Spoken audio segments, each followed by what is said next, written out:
Okay. Notice is hereby given of the regular meeting of the Board of Education of the Town of Westfield in the County of Union, New Jersey, at 5:30 p.m. on the evening of Tuesday, June 13th, 2023, in Cafeteria B of Westfield High School, 550 Dorian Road, Westfield, New Jersey. The Board will move immediately into private session to discuss matters rendered confidential by state and federal law, including personnel matters. The public portion of the meeting will resume at 6 p.m. The purpose of the meeting is to transact the regular business of the Board and to transact any other business to come properly before the Board. This is to advise the general public and to instruct that it be recorded in the minutes that in compliance with Chapter 231 of the Public Laws of 1975, entitled the Open Public Meetings Act, the Westfield School Board on Thursday, June 8th, 2023, caused to be posted at the office of the Board of Education located at 302 Elm Street, Westfield, New Jersey, and delivered to the Westfield Leader, the Star Ledger, the Westfield Library, Town Clerk of Westfield, Tap into Westfield, and Patch.com. A meeting notice setting forth the time, date, and location of this meeting. Patty, can we have a roll call? Sure. Sahar Aziz, Rob Bonaccio, Here. Kent Diamond, Brendan Galligan, Charles Gelinas, Here. Layla Morelli. Here. Sonal Patel, Here. Kristen Sonic-Schmeltz, Here. Mary Wickens.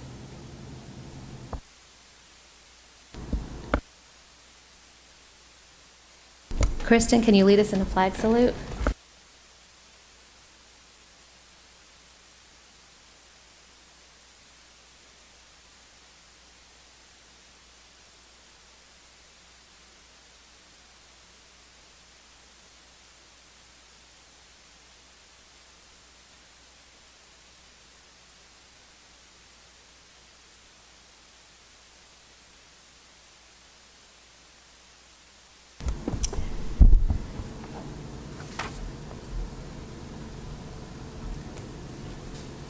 I ask the Board to approve the following resolution. Resolve that the Board of Education move into private session for the purpose of discussing matters rendered confidential by state and federal law, including personnel matters, and be it further resolved that any discussion held by the Board which need not remain confidential, and the results of this discussion will be made public as soon as practicable. Can I have a second? Second. Thank you, Layla. Any opposed? I don't know if we do that. Okay. We are now in private session.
It's great to see so many students, staff members, and families as we celebrate the achievements of our spring student athletes, along with staff who have received awards of excellence. I know this is an extremely busy time of year for all of you, and on behalf of the entire board, we thank you for taking the time to join us tonight. We begin with the boys' track and field team, whose members continue to compete even as we prepare to honor them. The team placed a close second in the Group 4 state championship this past Saturday, with school records broken and personal bests exceeded. 15 Blue Devils are headed to the Meet of Champions tomorrow. Earlier this month, the team claimed the North 2 Group 4 sectional title for the first time since 1978. I will leave it to Coach Tefelsky to say more about the team's phenomenal season, but first, as I call your name in alphabetical order, please come up to accept a certificate of recognition from Superintendent Dr. Raymond Gonzalez before proceeding onto the stage to await a photograph. Benjamin Abrams, Evan Alexander,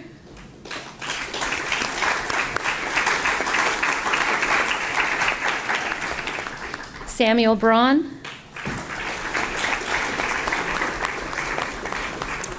Eamon Collins, Daniel Cortez, Jeremy Cruz, Ryan Daly, Gabe Dayon,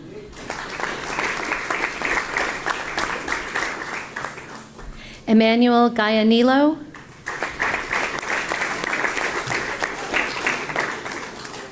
Douglas G., Andrew Jokas,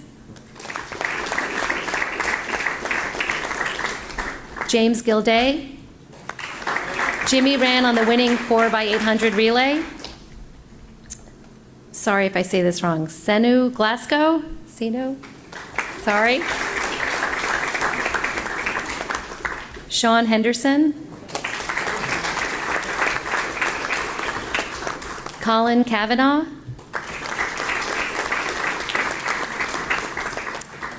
Avery Keith. Gabriel Leachy. Eamon Mason. Mason Marino. Mason is sectional champ in the javelin event as well. Liam Murillo. Joe McGovern. Rowan McMild. Tej Mehta. Finn Mindak. Finn placed first in the discus. Owen Paul.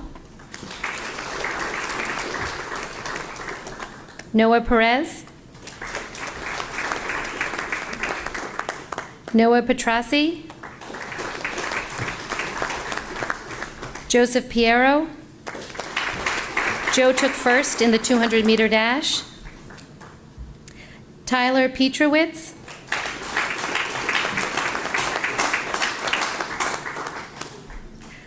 Charlie Prieto. Max Romano. Christian Sanford. Jonathan Scalia. Johnny also placed first in the 800-meter run and ran on the winning 4x800 relay. Jake Stinton.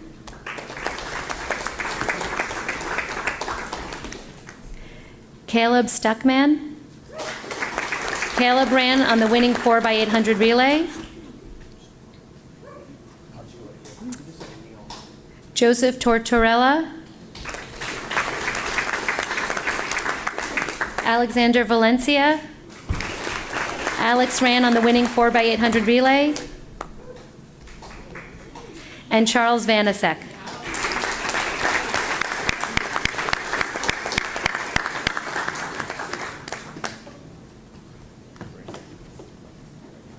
Coach Tefelsky, would you like to say a few words about your team?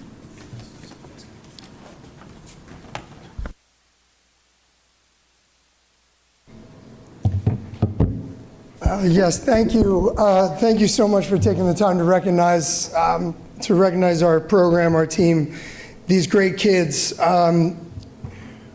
been 45 years since our team has won a sectional championship in the spring, and there's been a lot of really good Westfield track and field teams in that time who had a lot of close finishes, prom drama, conflicts, illnesses, poorly timed injury, you name it, just always seemed to come up a little bit short for some reason or another. And I was highly pressured by one Jack Martin that I needed to make this happen.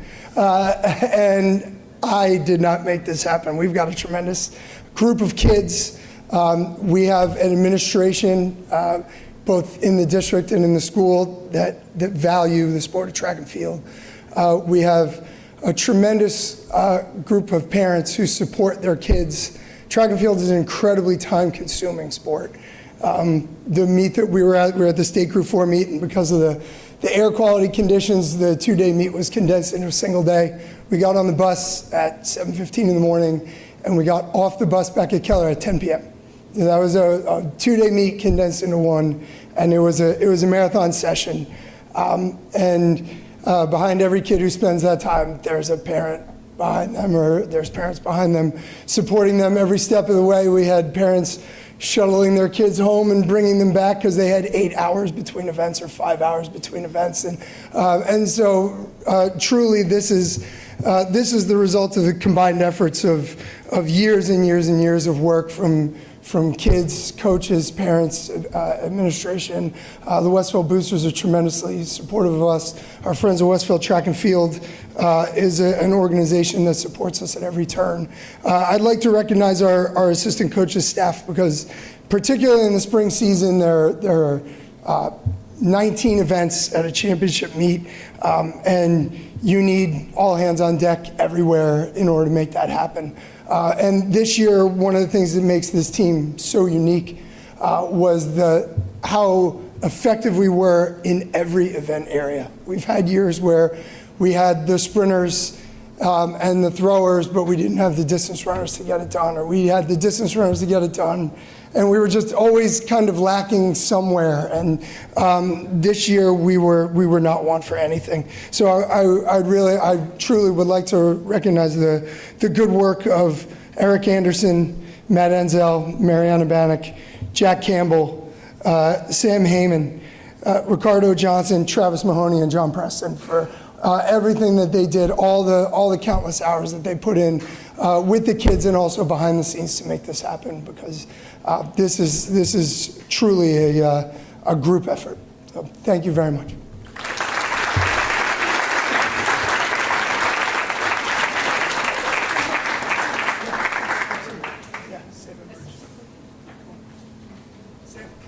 Sam, Merch, come up.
Coach Tefelsky is also here tonight as the recipient of an Award of Excellence from the Westfield High School community.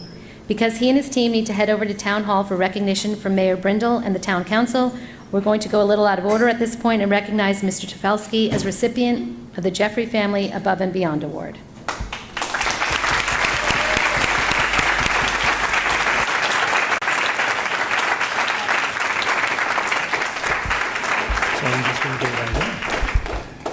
So at the high school level each year, students, parents, and colleagues are invited to submit nominations in 4 different award categories. I'll say more about the 3 awards later, but one of the recognitions is the Jeffrey Family Above and Beyond Award, which goes to a teacher who has provided extraordinary assistance to a student. As Mrs. Patel mentioned, science teacher Chris Tefelsky is this year's award recipient, and I invite Principal Mary Esfendis up to the podium, she's already there, to say a few words about Mr. Tefelsky himself. Good evening, Dr. Gonzalez, Board of Education, our audience, and most importantly, our distinguished teacher award winners who we're here to recognize tonight. It is my honor to introduce our staff members who are recognized for the impact they make on our students, the entire school community. Through the generosity of our PTSO, private families, and alumni groups, we are able to recognize 4 exemplary staff members each year. I know how valued and honored each staff member is by this recognition, and we thank the nominators and donators who enable us to offer this well-deserved recognition. To start our teacher awards, I would like to recognize our 2022-23 Above and Beyond Award winner, Mr. Chris Tefelsky. As you've already heard, Mr. Tefelsky's impact is felt in the classroom and on the athletic field. While he is a celebrated coach who dedicates countless hours all year long to promote excellence in cross-country and track and field, he has also made a lasting impact on his students in the science classroom. His passion and dedication are evident in his lessons, and he has the unique distinction of having taught almost every content in our science program. As this award identifies those who go above and beyond, his nominator stressed that Mr. Tefelsky shows incredible care and compassion when dealing with sensitive issues, and that he was relentless in making sure one particular student received the special support that she needed. Congratulations, Mr. Christopher Tefelsky, on being the 2023 Jeffrey Family Above and Beyond Award winner.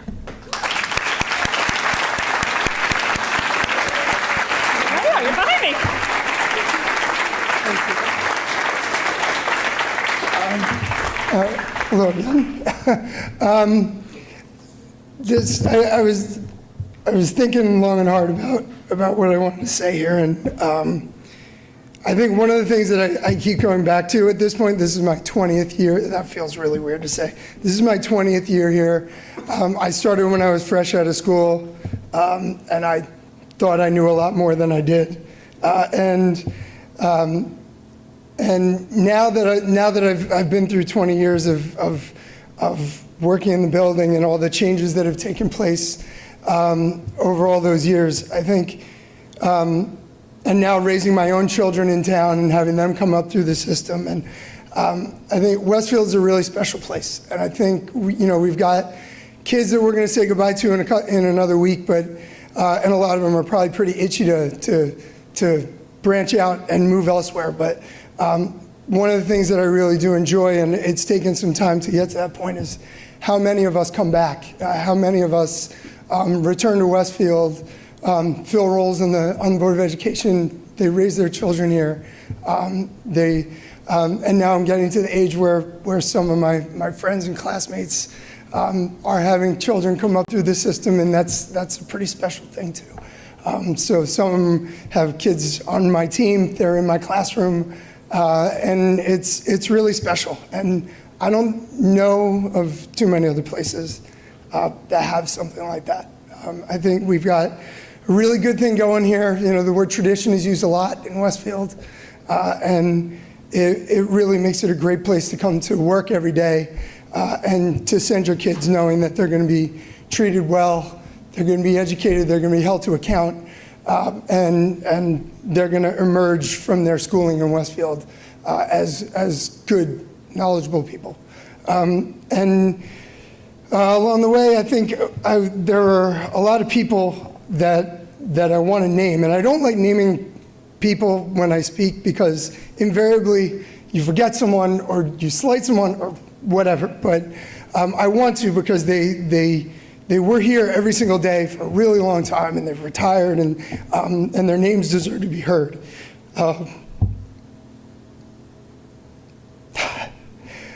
So I want to recognize, because all of them had a tremendous impact on me, Bob Brewster, Richard Ganji, Mike Seiler, Linda Pastor, Alan Lantis, Maureen Mazaris, Peter Horn, Jack Martin, and David Stoneback. They're not with us here in the building every day, but their legacy is, and we all would be so fortunate as to make the impact on kids that they did. So, thank you very much. I do the resolution.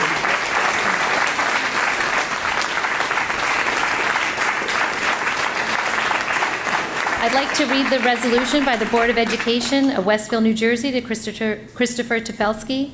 Whereas the Westfield High School Jeffrey Family Above and Beyond Award has been established to annually recognize a teacher or counselor who has truly made a difference in the life of a student, either socially, emotionally, or academically.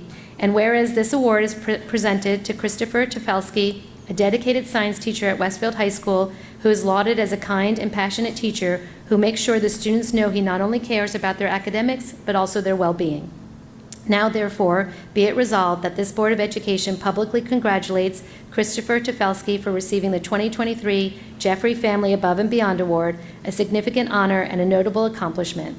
And be it further resolved that this resolution be presented to Christopher Tefelsky on June 13th, 2023, and that a copy of this formal resolution becomes a part of the permanent records of the Westfield, New Jersey Board of Education. Congratulations.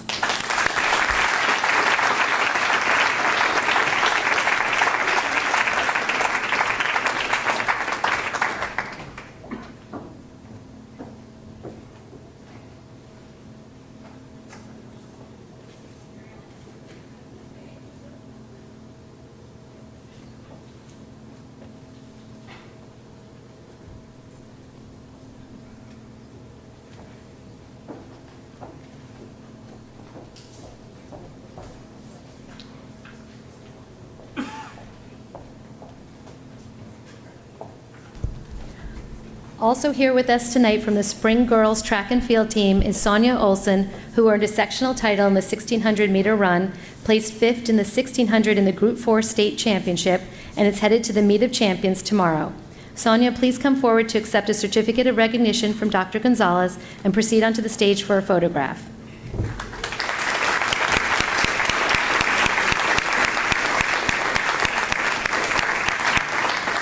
Sonia's coaches are here as well.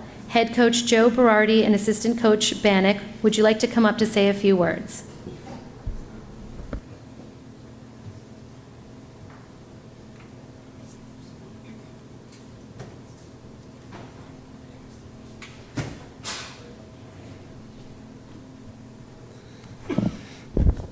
So thanks again for having us here tonight.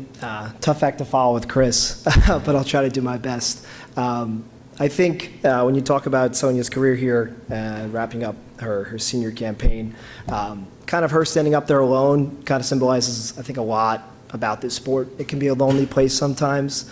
I think at times for runners, when they're competing, the highs and lows of being a distance runner, and I think throughout Sonia's career, she's probably experienced definitely more highs than lows, but she's been on kind of both ends of the spectrum, not only as a senior, but some of the girls that have graduated and have gone on to big things that she got a chance to run with over the last couple of years, kind of gave Sonia that experience of kind of being a responsible, a captain, and a leader of this program. But then I also look at it from like another perspective. You stand up on their stage alone, but you also kind of stand alone. Your accomplishments, what you've done in your career here has been, nothing short of amazing. I'm grateful for having the opportunity. I've coached you the last 4 years. You stand right now number 2 all time in the mile. You stand top 5 in the 800. In terms of the 4x8, you're one of the fastest girls to have ever competed in that relay. And like I said, like the highs and lows of competing, Sonia's had a great spring. She's really kind of come on at the right time, and some of that required, I think, some individual sacrifice. there was decisions made to kind of pull back on certain races and not go to places, so we'd have a big June, and she's kind of excelled in that matter. And it's good to hear other coaches very complimentary of her and what she's done, especially over the last month, to put her in a position. She's one of the fastest girls in the state right now in the mile. So, I'm just really proud of you and what you've done. So congratulations. Thanks again, guys.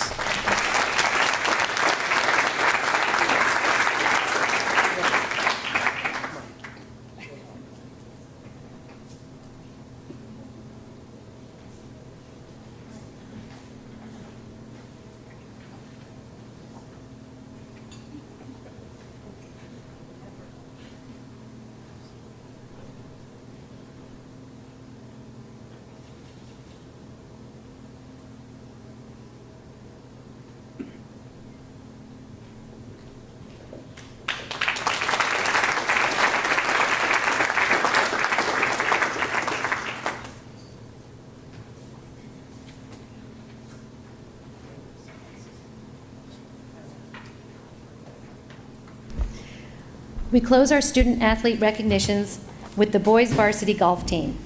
In early May, the Westfield Blue Devils finished 4 strokes ahead of the runner-up to become North 2 Group 4 sectional champions. The team finished with the NewJersey.com ranking of number 4, with 2 players selected as first and second team All-State. I'm sure Coach Daly will have more to say about your excellent season, but first, when I call your name alphabetically, please come up to accept a certificate from Dr. Gonzalez and proceed onto the stage.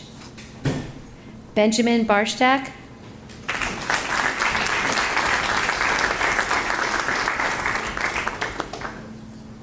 Nicholas Benson.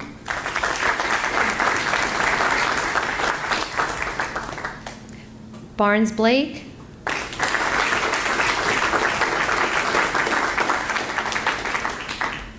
Daniel Duffy.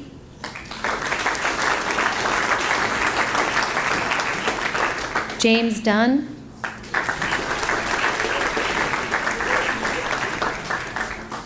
Brody Essler.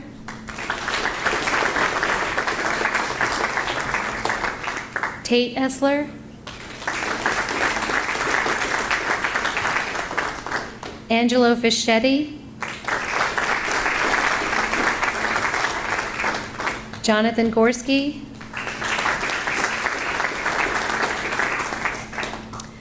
Nicholas Healy. Matthew McKenna. Christopher Parsakian.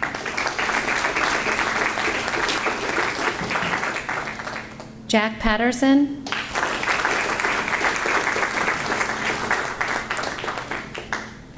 Seth Seaton.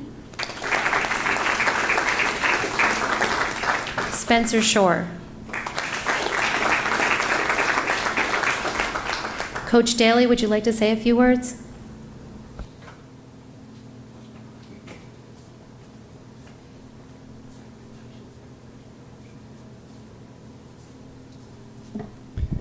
Thank you very much. Golf, similar. For those who can appreciate our sport, I think Coach Berardi was talking about how you could feel lonely sometimes, and I think in our sport it's similar because it's just you out there on the course. You can get lost in your own head sometimes.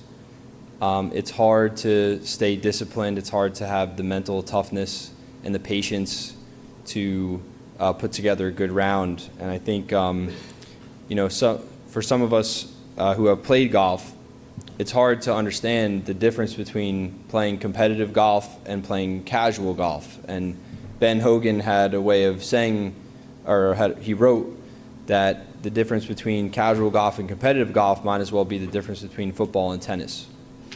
And one of the things that each of these guys on this stage has demonstrated is being able to play golf under pressure. And for us, that's really what gets our blood boiling, and that's what gets us excited, is when you have to play under pressure. Now, not only to be able to play and keep yourself composed and finish the round and post any score, but to actually win. and win at a consistent level and win as much as these guys did this year is really impressive. And you know, as this is my 12th season as coach, we have never won 6 tournaments in a season. So we won 6 tournaments this season, which is pretty incredible. And we had a run in the mid-season where we were really peaking, where we won our invitational tournament, the Blue Devil, then we won the Union County Conference tournament, we won the Union County Championship, and then we won the sectional. And that for us is like our majors. Like, we want to peak at that time, and it was really incredible the level of play that we were seeing. And I think all these guys contribute. I know it's we had 15. There are 15 names read, and even though golf in a high school match it's only 6, count 4, or in a tournament it's 5, count 4, but each and every one of our team members contribute to those top guys having to always play their best, because if they take a day off, or if they you know, if they struggle one round or lose their focus one shot, one of these other guys is going to step right in. That's how competitive it is. And our depth is really impressive. I think it goes without saying, in the sectional tournament itself, we had 5 individuals play, and all 5 broke 80. Our low score was from our captain, Barnes Blake. He had a 69, which was 2 under par. We had Jack Patterson, who was here, who was a sophomore. He had a 74 for 3 over, and James Dunn had a 77. 3 of our members that contributed to that championship, and we beat Hunterdon Central by 4 shots. So if just to state for the record, Hunterdon Central was named the team of the year, and we beat them by 4 shots at the sectional. So just so you know, that was a day. And the sectional tournament is interesting because for golfers, for golf teams, only 2 teams can advance out of there. So talk about the most pressure that we feel.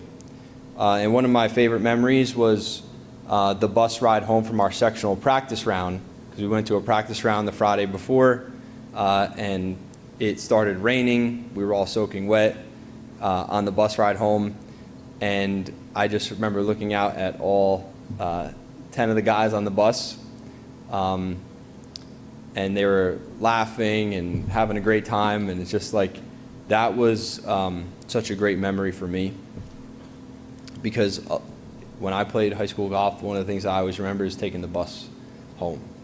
And like that ability to, golf is an individual sport, but when you get the chance to play as a team, it's so special. And I always try to say that to these guys, and I think they won't really know it until they're looking back on their golf careers.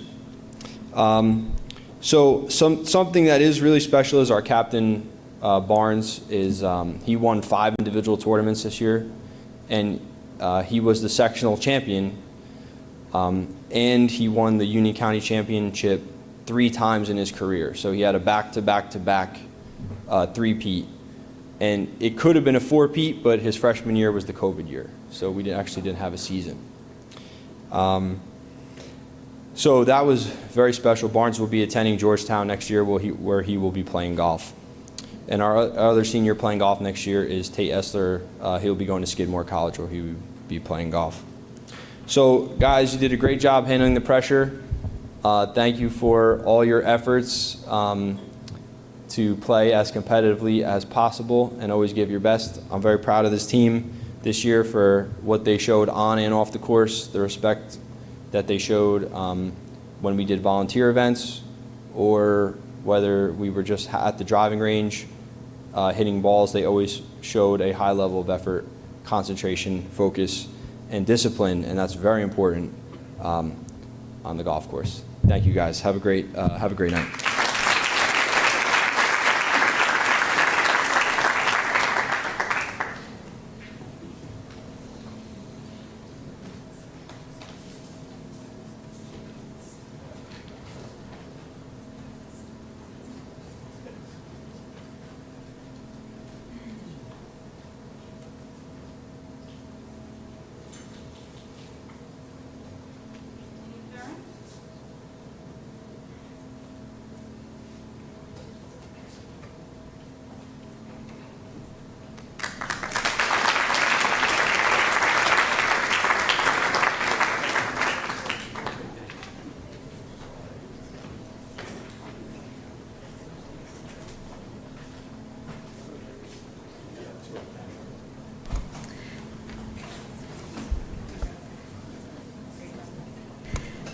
That concludes our recognition of these amazing student athletes. Thank you again for coming, and congratulations to all of you.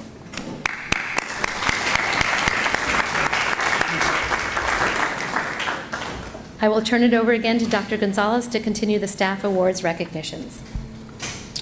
At this time, I'd like to move on to our first ever Steengraff Award recipient. We're pleased to welcome Franklin Elementary School Head Custodian Jesse Rodriguez, recipient of the Steengraff Fellowship Award. Thank you to the Rotary Club of Westfield for introducing this new award this year, specifically to recognize our non-certificated staff for the dedication and commitment. Before we hear from Mr. Rodriguez, I would like to first invite Franklin Principal, Dr. Paul Duncan, up to say a few words. Dr. Duncan? Thank you, Dr. Gonzalez. Ooh, heavy mic. It is truly an honor to be here to celebrate Jesse Rodriguez, the head custodian at Franklin School. Mr. Jesse, as he is known to everyone, is constantly hustling through the halls of Franklin School. When I saw this new award from the Westfield Rotary, I immediately thought of Jesse, as did so many of the Franklin staff members. I'd like to share a few snippets from some of the nominations that teachers wrote.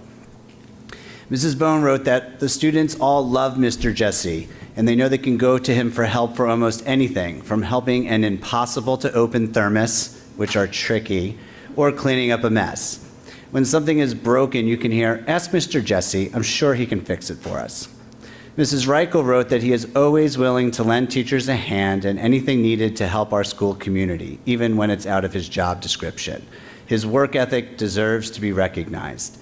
The second we ask him for something, he finds a way to help us.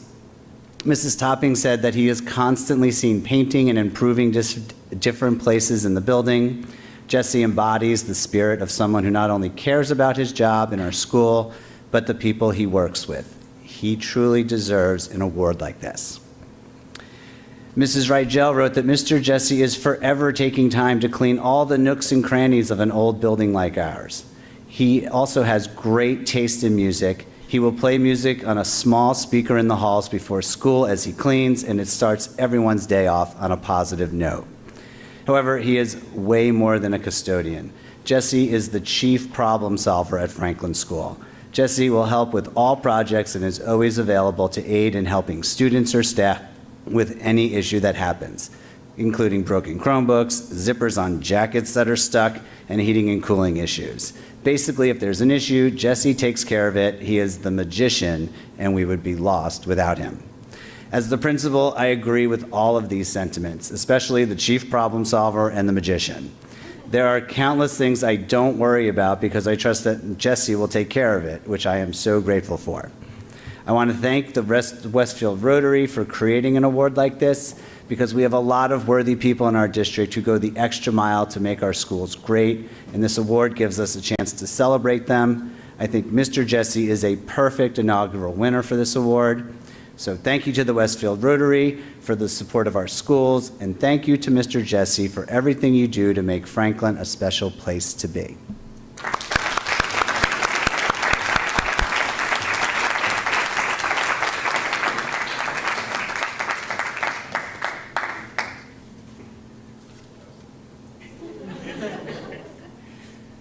Well, I'm not a speaker, so I just want to thank everybody who nominated me and just say thank you.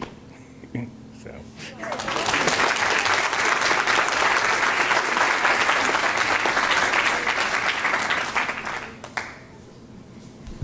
Okay, I'd like to read the resolution by the Board of Education of Westfield, New Jersey. Jesse Rodriguez, Rotary Club of Westfield, 2023 Steengraff Fellow. Whereas Wyman Steengraff began teaching social studies in the Westfield Public Schools in 1942 before serving as principal at Franklin, Tamaqua, and Wilson Elementary Schools, and whereas the Rotary Club of Westfield has established a fellowship in memory of Wyman Steengraff, a lifelong Rotarian from 1966 to 2010, who served as club president and district governor. And whereas Jesse Rodriguez, head custodian at Franklin Elementary School, who has been serving students and staff since 2010, has been awarded the first annual Steengraff Fellowship, which recognizes an employee who works full-time and is non-certificated with a minimum of 5 years in the Westfield Public School District, who is dedicated, kind, and supportive, and who has demonstrated a clear commitment to the students and staff of the Westfield Public Schools. Whereas Jesse Rodriguez is commended as an extremely dedicated employee who keeps the Franklin School building and grounds clean and safe and always provides staff and students with any assistance they may need. Now therefore be it resolved that this Board of Education publicly express appreciation to the Rotary Club for establishing this award, and be it further resolved that this Board of Education sincerely congratulates Jesse Rodriguez for being named the 2023 Wyman Steengraff Fellow, a significant honor and a notable accomplishment.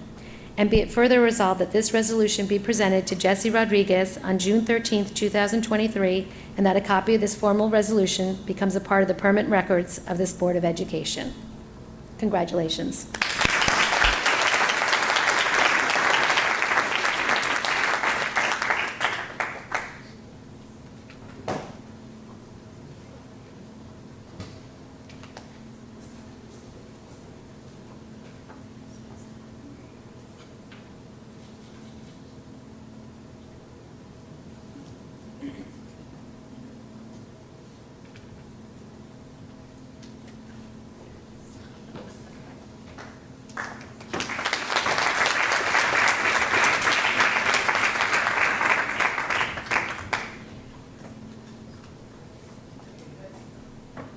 Next up, we are going to recognize the recipients of the Optimist Club of Westfield's Intermediate School Outstanding Teacher of the Year Award. The Optimist Club established this award 25 years ago to give deserving credit to intermediate school teachers, and we are grateful to them for creating this opportunity to recognize our intermediate school teachers in such a meaningful way. Let's begin first at Edison. I'd like to invite current principal, Dr. Matthew Bolton, up to say a few words about this year's Edison recipient, French teacher Kate Young.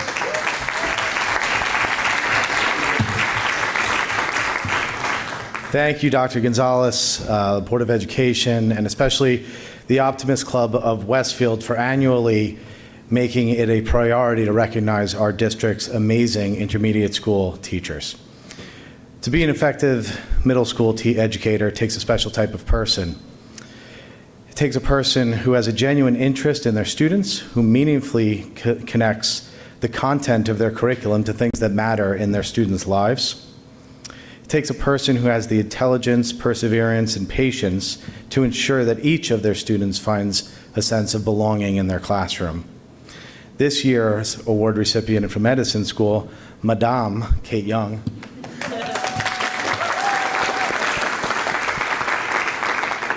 she has taught me so much French, but I'm going to save that, not for this speech. She embodies every single one of those qualities, her energy, her passion, and simply the joy that she brings to her French classroom every day is the reason that one of her students wrote in their letter of recommendation for this award, "Because of Madame Young, I have fallen in love with studying the French language. Having my first class every morning with her makes my school days more exciting." I mean, and if that just doesn't say it all from one of her students, it truly does.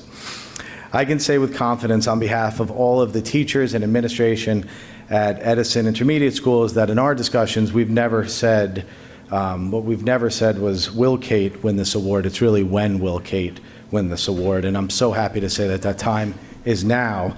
I'm honored to celebrate you, Kate, and your teaching this evening. This is a well-deserved and well-earned recognition of your excellence in teaching. Congratulations.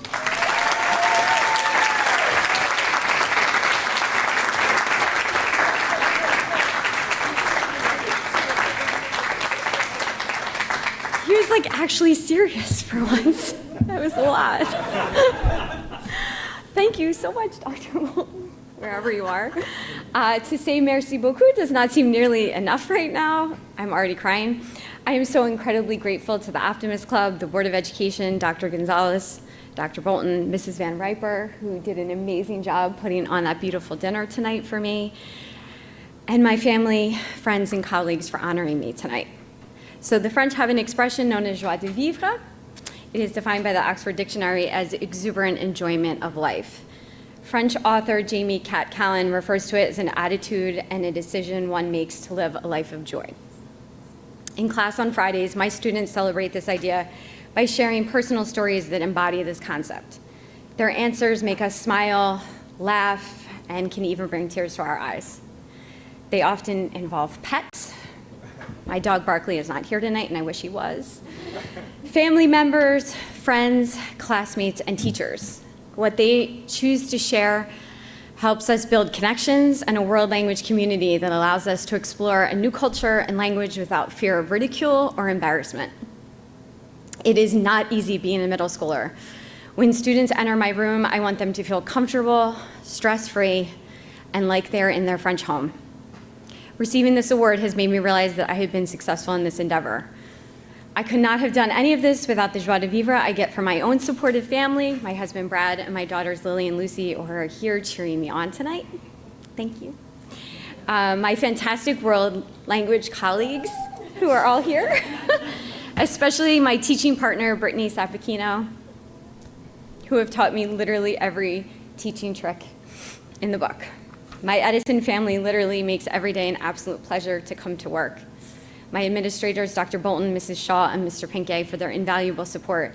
And a special thank you tonight to the man who actually hired me, Dr. Dave Greer, for bringing me into the Westfield family when he hired me.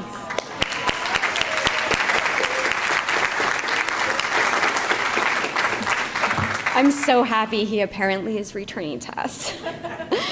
I count myself lucky to come from a family of educators. My parents are retired history teachers. My older sister teaches AP statistics, and my younger sister teaches preschool.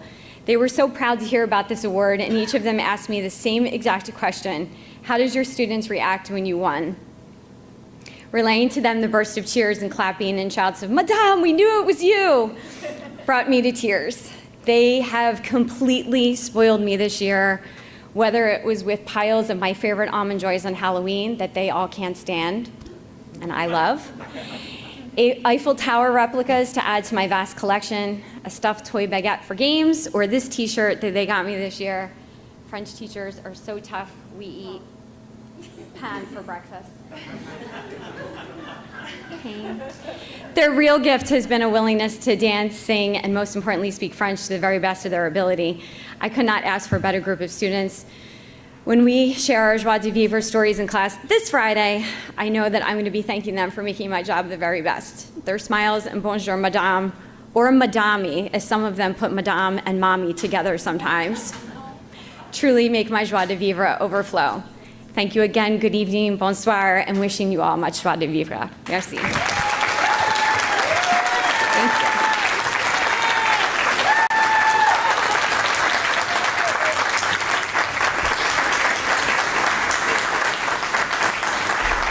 I'd like to read the resolution by the Board of Education of Westfield, New Jersey to Kate Young, 2022-2023 Intermediate School Teacher of the Year.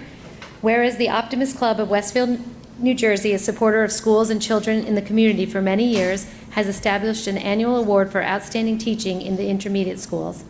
And whereas this award is a fitting tribute to the importance of teaching in the intermediate grades and the nobility of the teaching profession, and whereas Kate Young, a French teacher at Edison Intermediate School, has been awarded the 25th Annual Intermediate School Teacher of the Year Award for outstanding teaching, interest in children, and continued pursuit of professional growth. And whereas the nominations received on behalf of Kate Young praise her as an energized teacher who incorporates activities that make classes engaging and fun, and who sets the bar high for her students while always treating them with respect. Now, therefore, be it resolved that this Board of Education publicly expresses appreciation to the Optimist Club of Westfield for establishing this award, and be it further resolved that this Board of Education sincerely congratulates Kate Young, representing Edison Intermediate School, for receiving the 2023 Outstanding Teacher of the Year Award, a significant honor and a notable accomplishment. And be it further resolved that this resolution be presented to Kate Young on June 13, 2023, and that a copy of this formal resolution becomes a part of the permanent records of the Westfield, New Jersey Board of Education. Congratulations.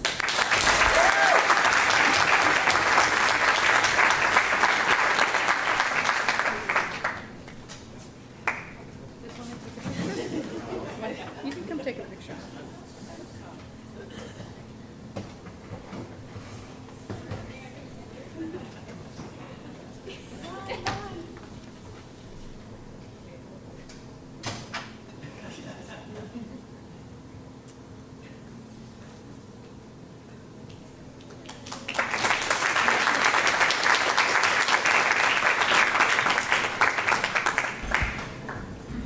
Now, at this time, I'd like to invite Roosevelt Principal, Mr. Brian Geckman, to the podium to make a few remarks about this year's Roosevelt recipient, science teacher Andrew Bausch.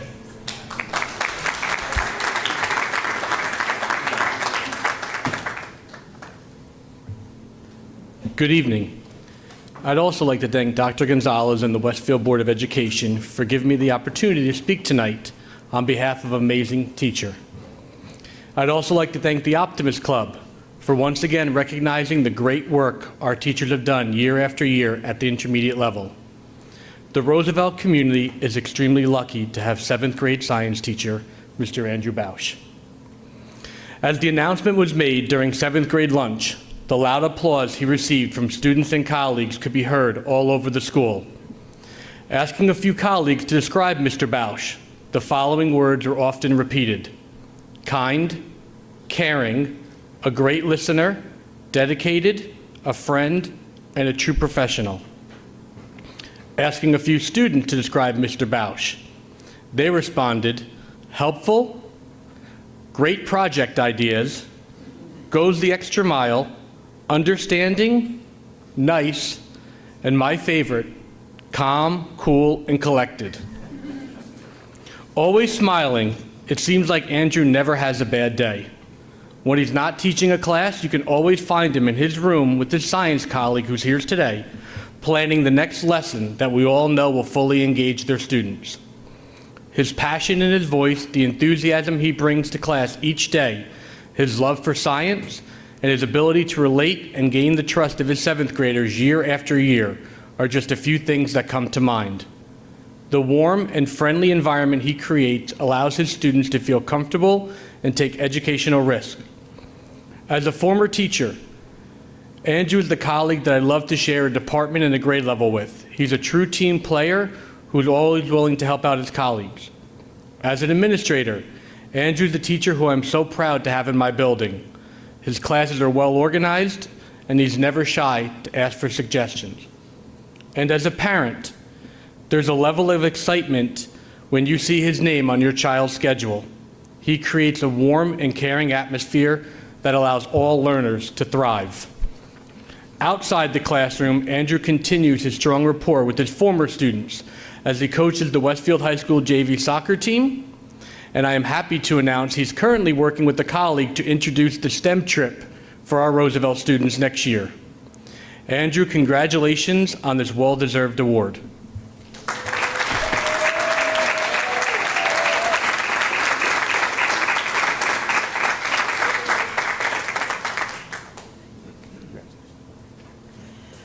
Thank you, Mr. Geckman, for those very kind words.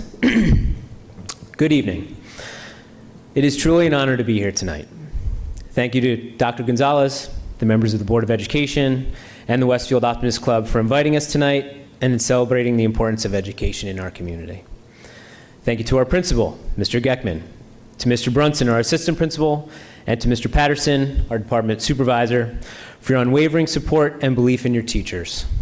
To my fellow colleagues at Roosevelt and Edison, thank you for showing me how to be a caring and thoughtful educator. And to the rest of the Westfield community, thank you for welcoming me as part of your family. To say that I'm grateful for the opportunity that the Westfield Public School District gave me 15 years ago would be an understatement. Right from the start, I met people who mentored me and helped shape me into the educator I am today. When Mr. Stuart Carey first invited me into Roosevelt Intermediate School as a student teacher in 2007, I was an excited and anxious new graduate, a shiny red apple, as one of my coworkers would say. Mr. Carey paired me up with Christy Hotailing as my cooperating teacher, who immediately took me under her wing and welcomed me into the Roosevelt family. Since that time, the relationships I have formed within the Westfield school system have made me feel very much at home in this community. In 2010, I became the junior varsity soccer coach at Westfield High School, and in 2014, my wife Maria and I bought a house in town with the hope to one day send our son to school here. But really, the best and most meaningful relationships I have created are those with my students. Throughout my years at Westfield, I've had the privilege of working with some amazing young minds. They have taught me how to challenge myself, adapt to new technologies and trends, and most importantly, to appreciate the unique qualities of every student. Every day when I come to school, my students remind me to have fun, to laugh, and to enjoy the journey as much as the destination. To our Westfield parents, I want to express my sincere appreciation for your trust, support, and partnership.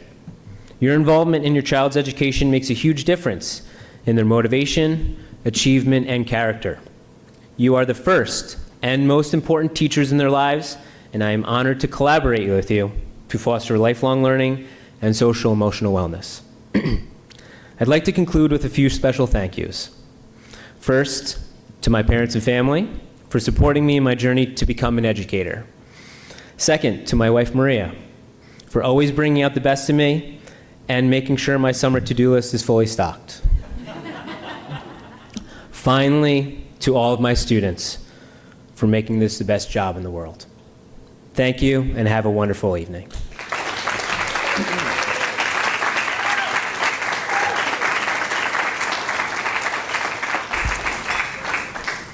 Resolution by the Board of Education of Westfield, New Jersey to Andrew Bausch, 2022-2023 Intermediate School Teacher of the Year. Whereas the Optimist Club of Westfield, a supporter of schools and children in the community for many years, has established an annual award for outstanding teaching in the intermediate schools. And whereas this award is a fitting tribute to the importance of teaching in the intermediate grades and the nobility of the teaching profession. And whereas Andrew Bausch, a science teacher at Roosevelt Intermediate School, has been awarded the 25th Annual Intermediate School Teacher of the Year Award for outstanding teaching, interest in children, and continued pursuit of professional growth.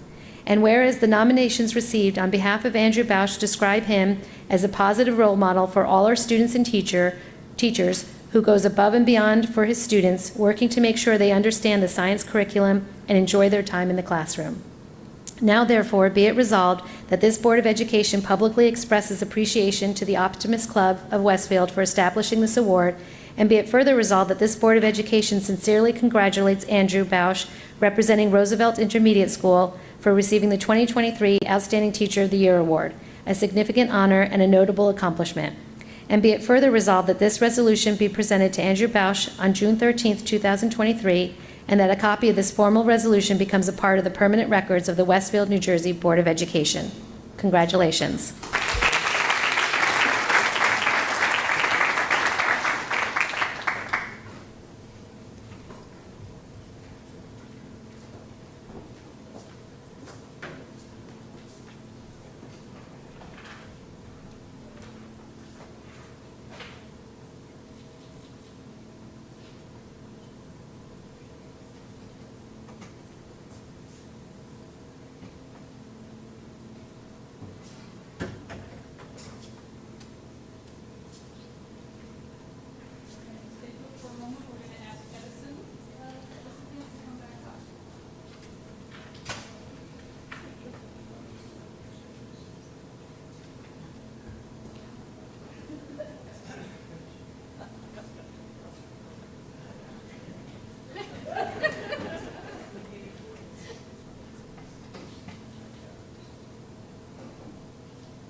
Now let's move on to the remaining WHS Awards of Excellence. The Parent-Teacher Student Organization Teacher of the Year Award honors a teacher who is encouraging, motivating, and a good role model.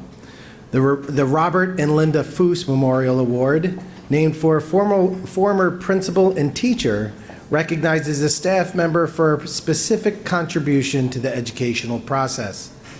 And the Distinguished Teacher of the Year Award was established to recognize a teacher who, through excellence in teaching and a demonstrated commitment to intellectual pursuits, serves as a model and inspiration to the WHS community. I now invite WHS Principal Mary S. Fendis up to the podium again to say a few words about this year's recipients. After Mrs. Esfenes speaks, award recipients will come to the podium in the following order: Stephen Boyle, PTSO Teacher of the Year Award; Megan Breitenbach, Robert and Linda Foose Memorial Award; and Hillary Haskell, Distinguished Teacher of the Year Award.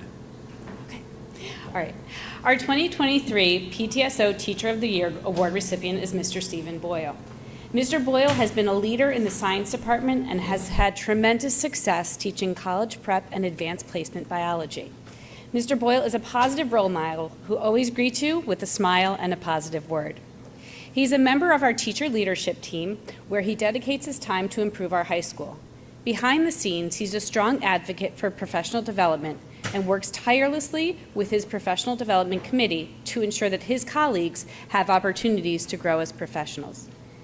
In addition to all of these attributes, Mr. Boyle is an exceptional teacher. His students describe him as an outstanding teacher who always gives 110% to class every day. And he is kind, patient, and engaging. Mr. Boyle also got a number of parent nominations, and one I'd like to share is that his parents commended his knowledge, talent, caring, and enthusiasm in their nomination. Congratulations to our 2023 PTSO Teacher of the Year recipient, Mr. Stephen Boyle.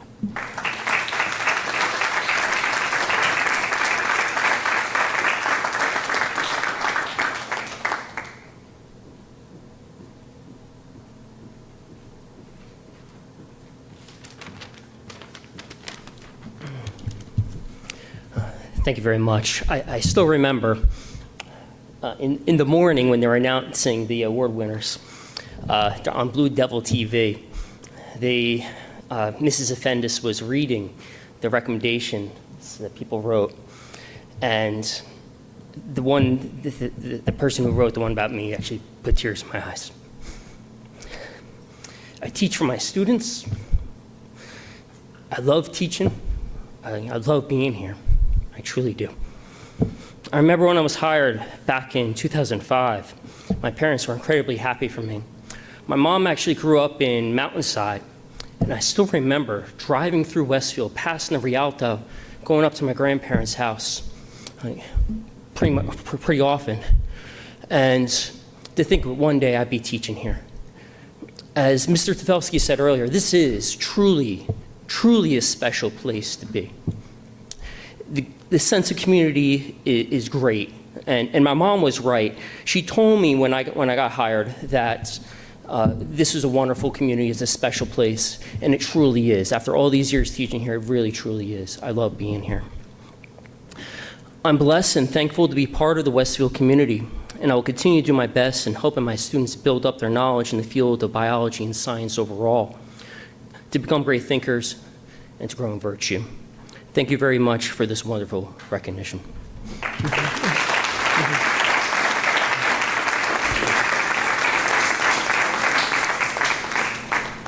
The resolution by the Board of Education of Westfield, New Jersey to Stephen Boyle. Whereas the Westfield High School PTSO Outstanding Teacher of the Year Award has been established to annually recognize a teacher who is enthusiastic and motivating, encourages students to excel to their greatest potential, is cheerful, flexible, sensitive, and a good role model. And whereas this award is presented to Stephen Boyle, a dedicated science teacher at Westfield High School, who is applauded for using his knowledge, talent, caring, and enthusiasm to encourage young minds to embrace science. Now, therefore, be it resolved that this Board of Education publicly congratulates Stephen Boyle for receiving the 2023 PTSO Outstanding Teacher of the Year Award, a significant honor and a notable accomplishment. And be it further resolved that this resolution be presented to Stephen Boyle on June 13th, 2023, and that a copy of this formal resolution becomes a part of the permanent records of the Westfield, New Jersey Board of Education. Congratulations.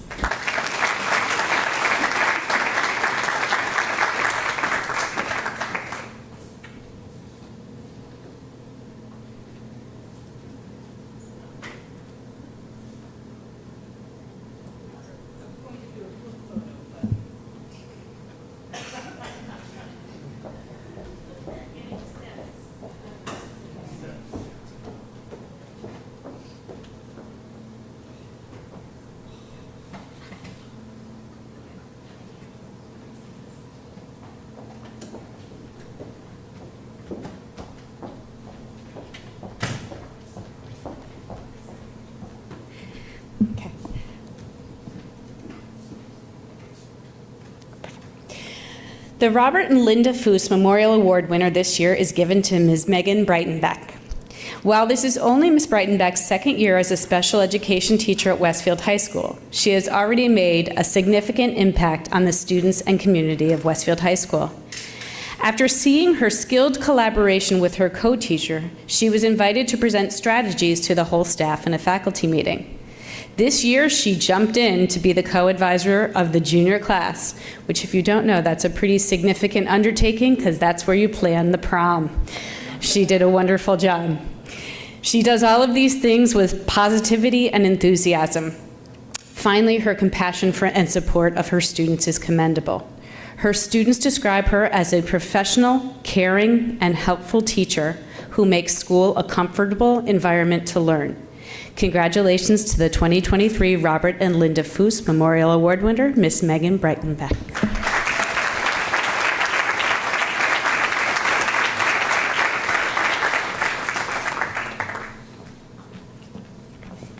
So as Mrs. Fendes pointed out, I was not expecting this year two at all being here, but I am wildly honored and flattered and just flabbergasted and somewhat speechless, which, if you know me, the people in the room, that is somewhat shocking. So I do have a speech to follow, so I stick with my words. To start, I would like to extend my gratitude to the Foose family for establishing this memorial award to honor and recognize different Westfield High School staff members. I would be remiss if I didn't also thank my students, my peers here, my administrators, my supervisor, Andrea Lowe, as well as my friends and family for supporting me throughout this academic year.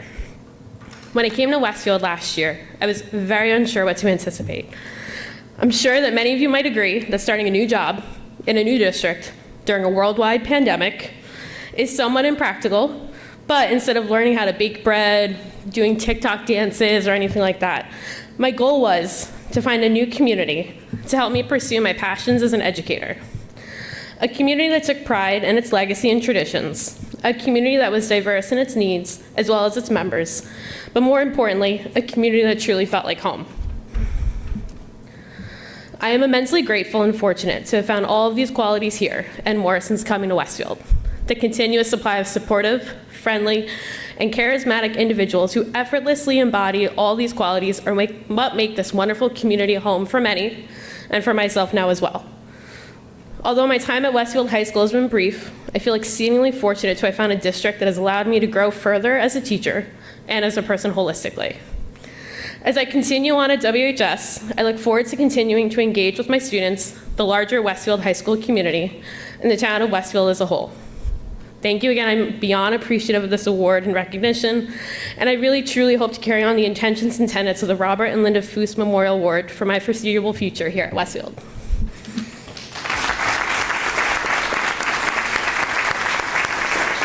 Resolution by the Board of Education of Westfield, New Jersey to Megan Breitenbach, whereas the Robert and Linda Foose Memorial Award has been established to annually recognize a member of the Westfield High School staff for a specific contribution to the educational process, and whereas this award, whose namesakes were a former principal of Westfield High School and a former teacher, has been conferred upon Megan Breitenbach, and whereas Megan Breitenbach is recognized as a dedicated professional and caring teacher who has done a lot for the school community, especially as junior class advisor.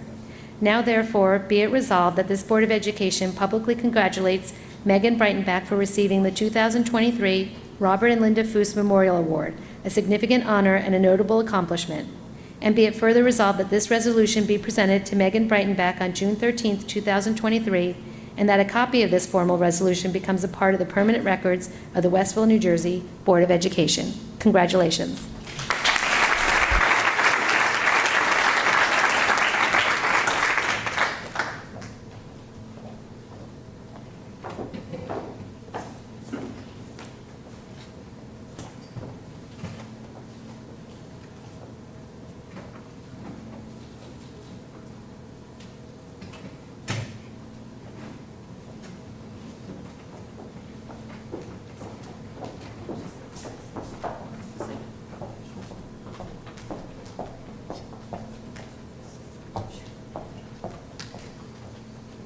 And finally, our 2023 Distinguished Teacher of the Year is Ms. Hillary Haskell.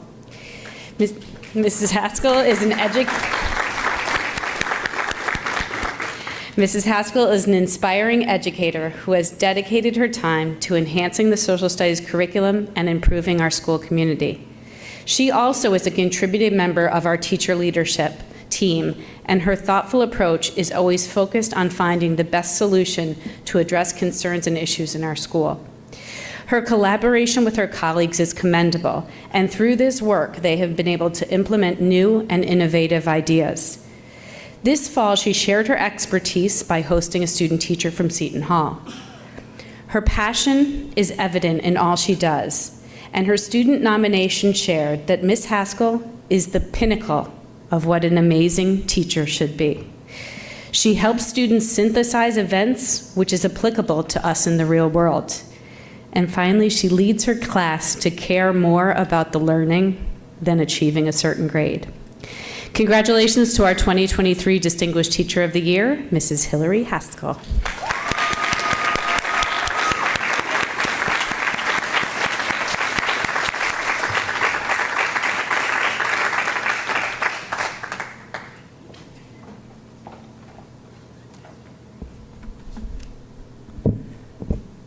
Thank you, Principal Spendas, Dr. Gonzalez, and the Board of Education. My supervisor, Andrea Brennan, who has been such a great support to me, and the members of the Westfield community.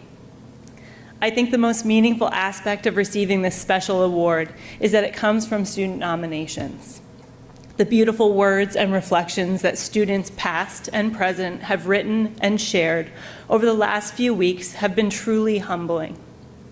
I am honored to accept this award as I teach among so many deserving colleagues.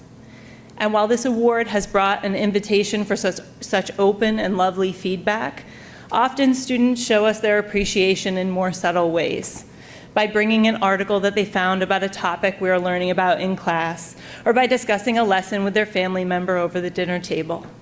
To overhear a debate that started in the classroom, continuing in the hallway, or to have someone stop in to share big news about their acceptance to a summer program or a college is the heart and soul of teaching for me.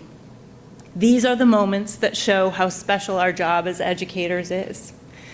There are also hard moments, learning moments and growing moments, where we are challenged and challenge our students to face issues with courage and empathy.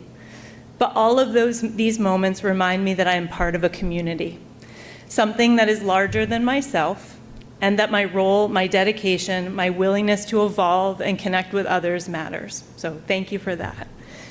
I got into teaching to help students become active participants in their communities and in our democracy, to inspire them to gain the skills that make the connections to history, which enable them to engage actively. One of the guiding principles of my approach to teaching is to foster student interest by providing opportunities for them to relate the content of my social studies classroom and their courses to their lives. After all, that is what history is. It's all about our relationships with ourselves and our communities that shape the lens through which we see the world and the decisions we make in it. It is the understanding of how the actions of others have shaped the world we live in, and how our own actions shape the world that we leave for the next generation. I tell my students that while I hope they learn to love history as much as I do when they leave my class, I am determined to help them learn to ask questions, evaluate information, consider multiple perspectives, and to form their own opinions and find their own voices in their communities. As Isaac Newton once said, if I've seen further, it's by standing on the shoulders of giants. Growing up, I was the only child of parents who valued relationships and community.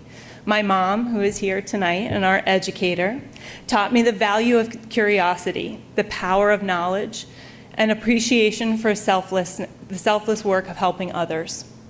My dad, a history buff who played the Ken Burns Civil War documentary every Sunday morning, taught me to look people in the eye, give a firm handshake, and sit in the front of my college lecture halls. He was a great storyteller and made me want to know more about those who paved the path upon which I walk. Through them, I grew a love for community and history, as well as a desire to share that with others. As a teacher, I see myself as a community builder. Our classrooms are places where we provide opportunities for experimentation, failure and recovery, innovation and growth. Students need to feel seen, heard, and appreciated in order to do their best learning. And the classroom community we create helps us hold them to high standards while meeting them where they are, not only academically, but emotionally. My years in Westfield, from my first teaching 7th grade Western cultures at Edison Intermediate School to my 16 years at Westfield High School, have been incredibly fulfilling. I grew up in Vermont, and when I moved to Westfield, I'll echo what others have said, I chose more than just a job. I chose the community. Now, as I raise my own family, I am proud to say that this community has become my home away from home. I recently had an opportunity to bring my oldest daughter, Lila, who's also here, to school for the first time on Bring Your Child to Work Day. I felt proud sharing my community with her, giving her a glimpse into why my job means so much to me. To see her begin to understand this world and to have my students embrace her with open arms was a meaningful memory that I will not forget. I feel fortunate to do what I love in a community that is so important to me and to be able to share that with my family. In closing, I have just a few specific thank yous for people who have shaped me as a teacher and a person, the people upon whose shoulders I have stood. John Stacy, my mentor teacher, who showed me how to teach with my heart to enable my students to become brave learners who can take academic risks and be active participants in my classroom. Karen Stark, who's also here, who taught me to set rigorous academic standards and establish an inquiry-based classroom environment with structure to help motivate students to rise to meet their own high standards. My current colleagues, who are like family, with whom I have found a connection and camaraderie, who genuinely understand the unique experience of teaching, the people who help me sort out my puzzles, who make me laugh, and who challenge me to do my best. We look out for each other and for our students. And of course, my husband and 2 beautiful daughters who have put up with it all in mostly good humor. I am truly honored to receive this award. Thank you so much.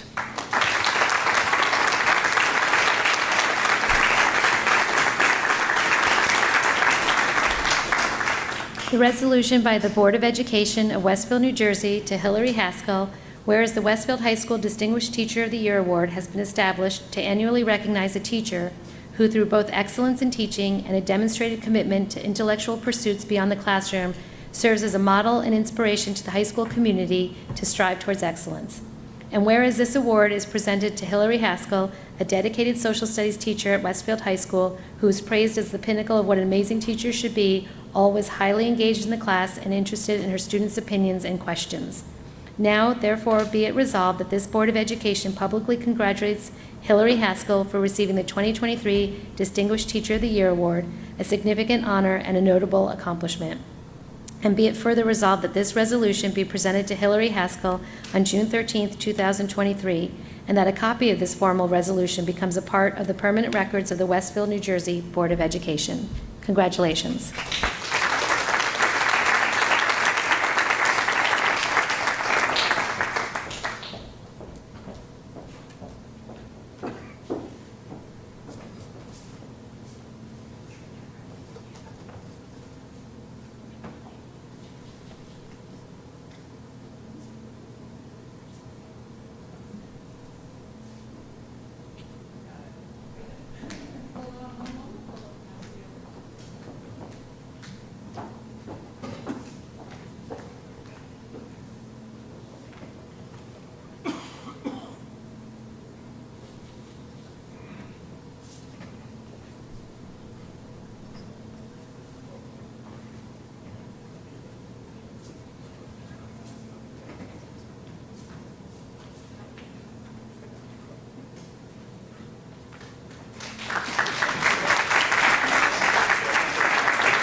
Okay, next we're going to read the regular announcements. Brendan, do you have any announcements? No announcement No, from me tonight. okay. Kristen? I do. 120 Westfield High School 12th graders received the Seal of Biliteracy, an award granted to students who attain proficiency in 2 or more languages by high school graduation. Additionally, WHS sophomore Kira Degnan earned a perfect score on the intermediate level of the National Latin Exam, which is given annually in all 50 states and a number of countries. Congratulations to all. CJ? Congratulations to members of the Franklin Chorus and vocal music director Brent Geyer on their recent performance at Carnegie Hall. The Franklin students performed with the New England Symphonic Ensemble and several other choirs from the tri-state area on May 26. During the week prior to the performance, Parisian conductor and choir master Francis Bardot worked with the children and conducted them during the concert. The Franklin vocalists sang a 40-minute piece in Latin from memory in front of an audience of thousands. Well done. This Saturday, June 17th, the Dr. Martin Luther King Jr. Association of Westfield is celebrating Juneteenth with an African American history trolley tour, followed by an afternoon street party celebration at the Westfield Community Center. This year's theme is freedom, inclusion, and community. The 90-minute tours begin at 9 a.m. or 11 a.m. at the Westfield Community Center, which is located at 558 West Broad Street. Seats are limited and registration is required. The street party will take place from 12 to 4 p.m. And for more information and to register, you can visit mlkwestfield.org. I also want to recognize that June is LGBTQ and Pride Month, and May was Asian American Pacific Islander and Heritage Month, Mental Health Awareness Month, and Jewish American Heritage Month. Thank you. Thank you. Layla? I have a good one. The last day of school for students is Wednesday, June 21st, and for staff, Thursday, June 22nd. All schools will have an early dismissal on June 20th and June 21st. We wish the entire Westfield Public Schools community a healthy, happy, and restful summer. Kent, do you have an announcement? Okay. Rob? The last Board of Education meeting for the 2022-2023 school year will be held on Tuesday, June 27th, here in Cafeteria B at Westfield High School beginning at 7 p.m. The meeting will be live streamed via the district YouTube channel, which viewers can access on the board tab on the district website. The complete agenda will be available on Friday, June 23rd, also on the board tab.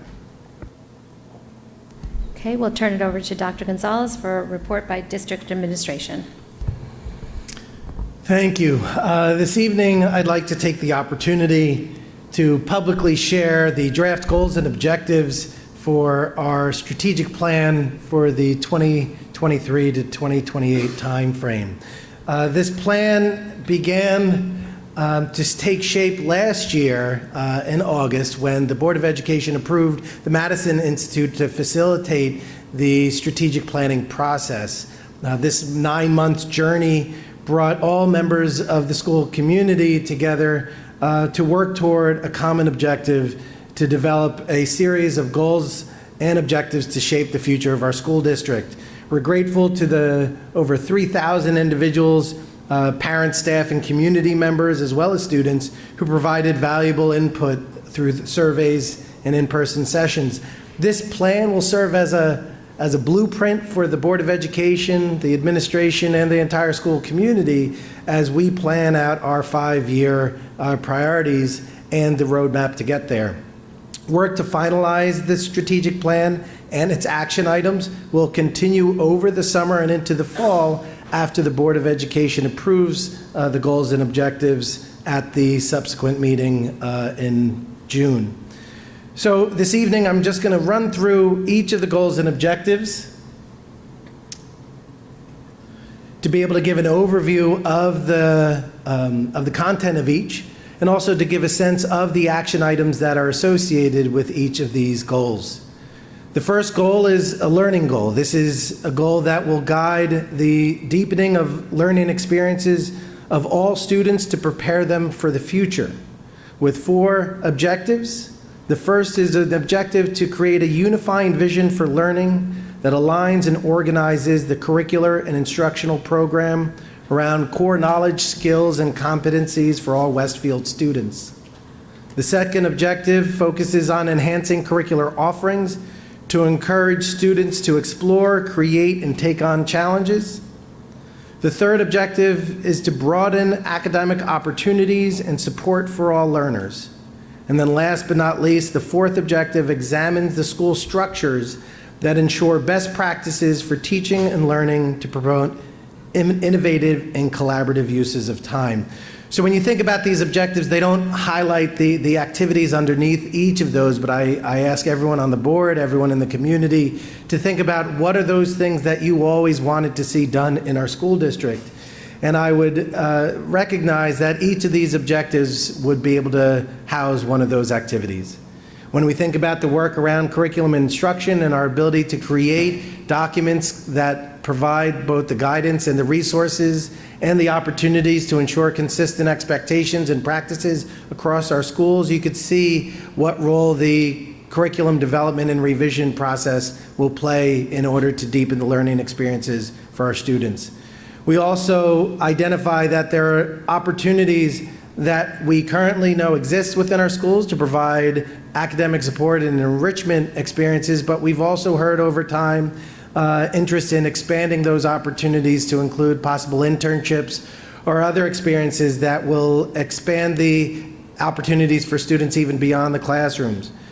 So those objectives are intended to provide the overarching categories that we will then use as the basis for spelling out what our path forward will be, including our use of time and space in our schools as an additional resource for us to achieve our goals. Many people have talked about things such as full-day kindergarten, block scheduling, or expanding programs and offerings that extend our work from the elementary into the intermediate and the high school. All of those ideas, concepts, and brainstorms find their way into the strategic plan as means for using our existing structures and expanding those school structures in order to meet our community needs as well as our academic needs. Moving on to our second goal. Our second goal is focusing on promoting a school culture programs and practices that prioritize wellness through the feedback that we received both via survey and through our strategic planning council meetings and our focus groups. We were able to identify wellness as a common area of interest and focus for pretty much all of our stakeholder groups.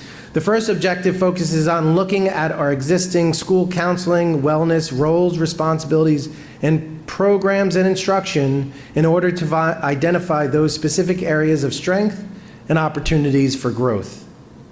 Our second objective looks at investigating the structure of the learning day, alternative scheduling, and start and end times to promote balance between academic demands and social emotional wellness.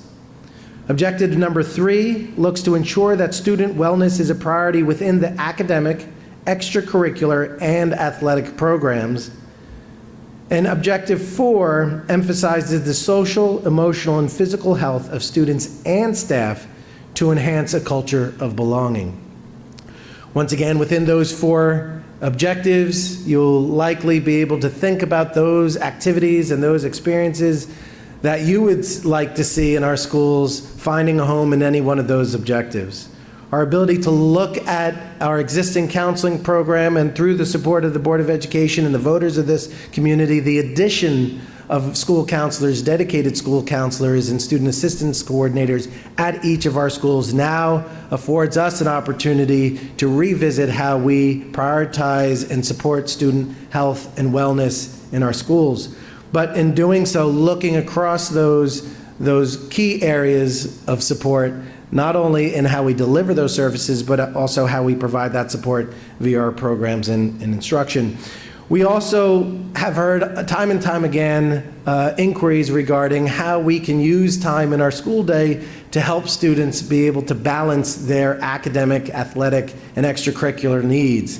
There's no doubt that within our schools, our students are engaged in more than just teaching and learning, but we want to be able to ensure that we look at the way we use time to promote a balance experience for all those students.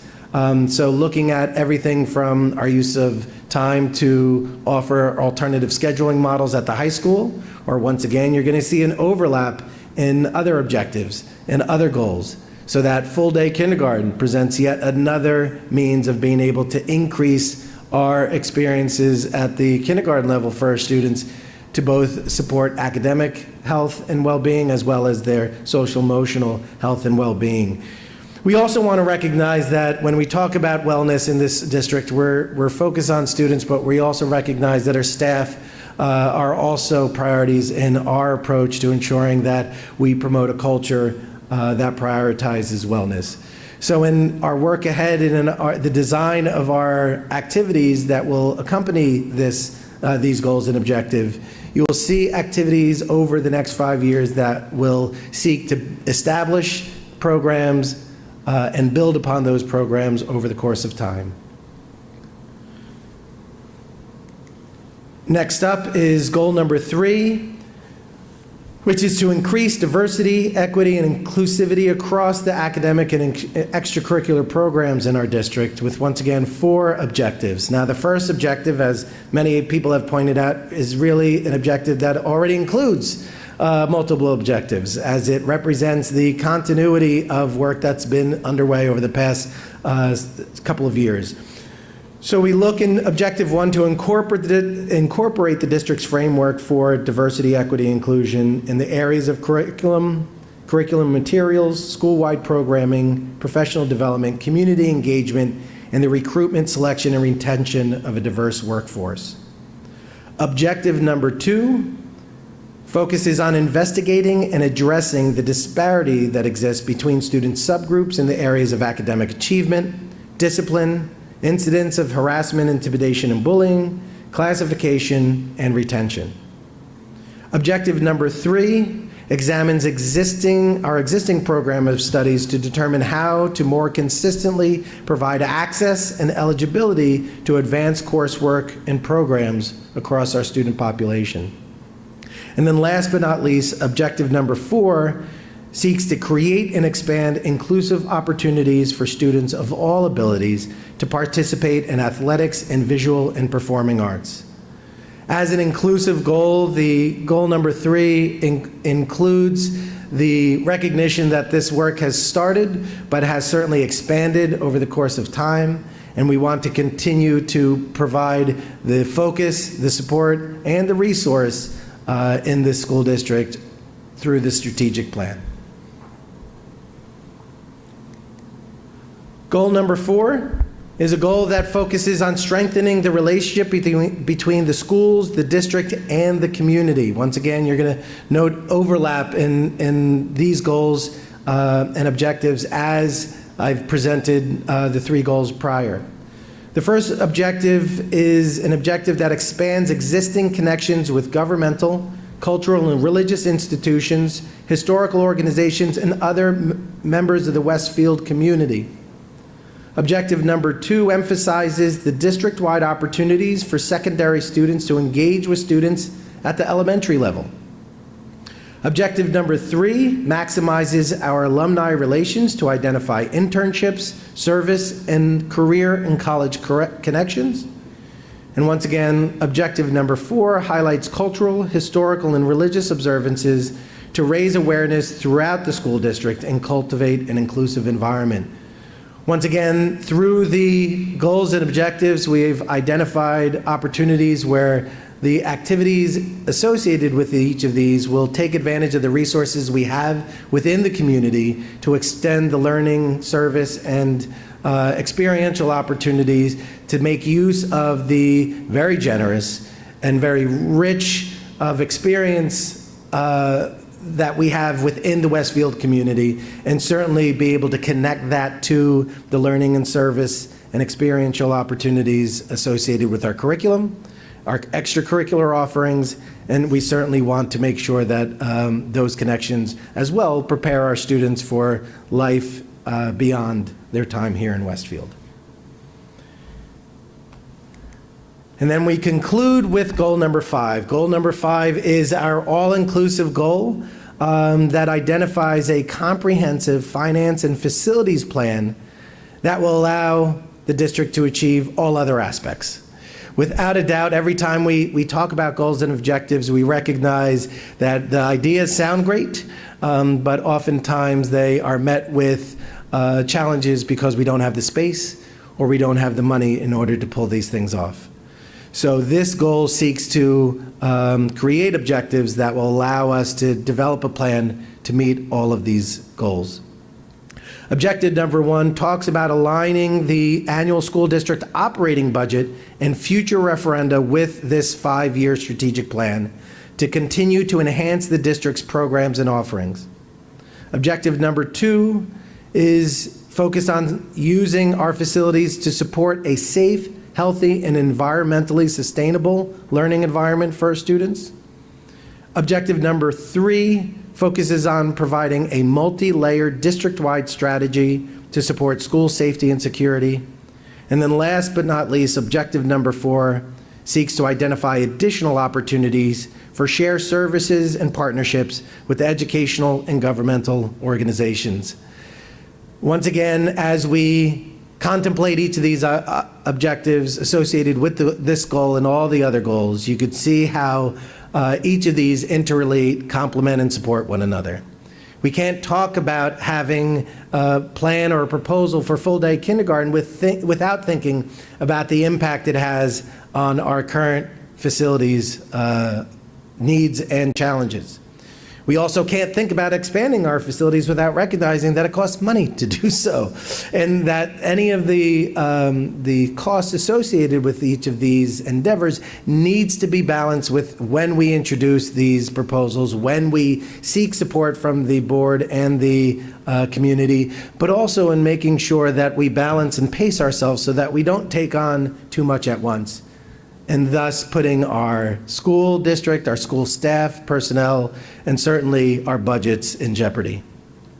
So all of these goals, although listed as 5 separate goals, are 5 interrelated goals that provide the balance of the work that's going to be before us for the remainder of this summer into the fall, whereby the administration will prepare action plans that will identify the specific activities associated with each of these, as well as the timeline that is anticipated to correspond with each of those activities, so that we have a better sense of when we're going to be doing each of these things, what we're going to be doing, what we're going to need, and when those key questions need to be asked of our board, of our community, and certainly of the taxpayers at the appropriate time. Each of our subsequent budget development conversations, our proposals to the community will directly align to this work so that everyone will be able to see and hear what we are doing to be able to take the goals and objectives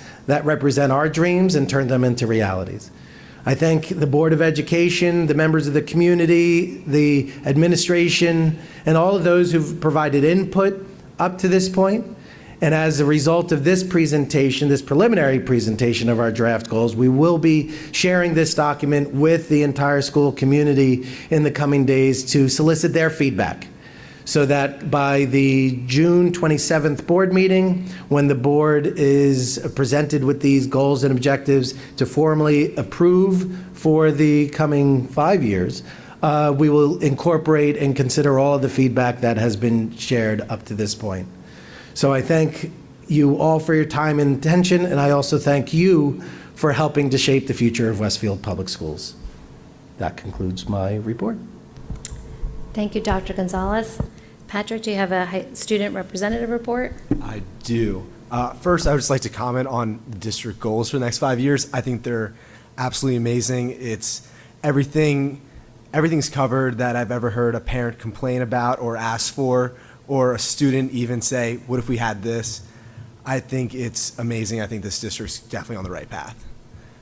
So, as the school year draws to a close in just 1 week, we have witnessed significant milestones and achievements by our students at WHS. Firstly, final exams for this academic year have commenced today.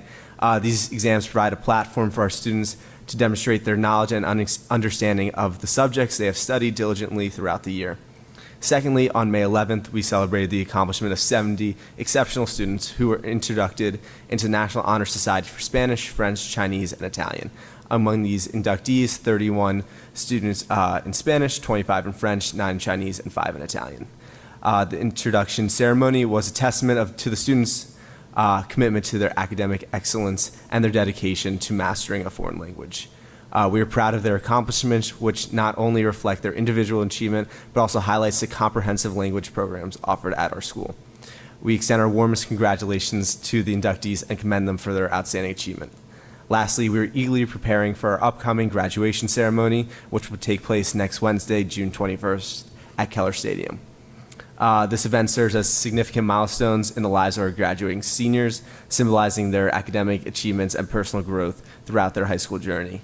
In case of weather, a rain date has been scheduled for June 22nd to ensure a memorable and enjoyable experience. In conclusion, the ongoing final exams, induction ceremony for the Language National Honor Societies, and the forthcoming graduation ceremony highlight the dedication, commitment, and excellence within our high school community.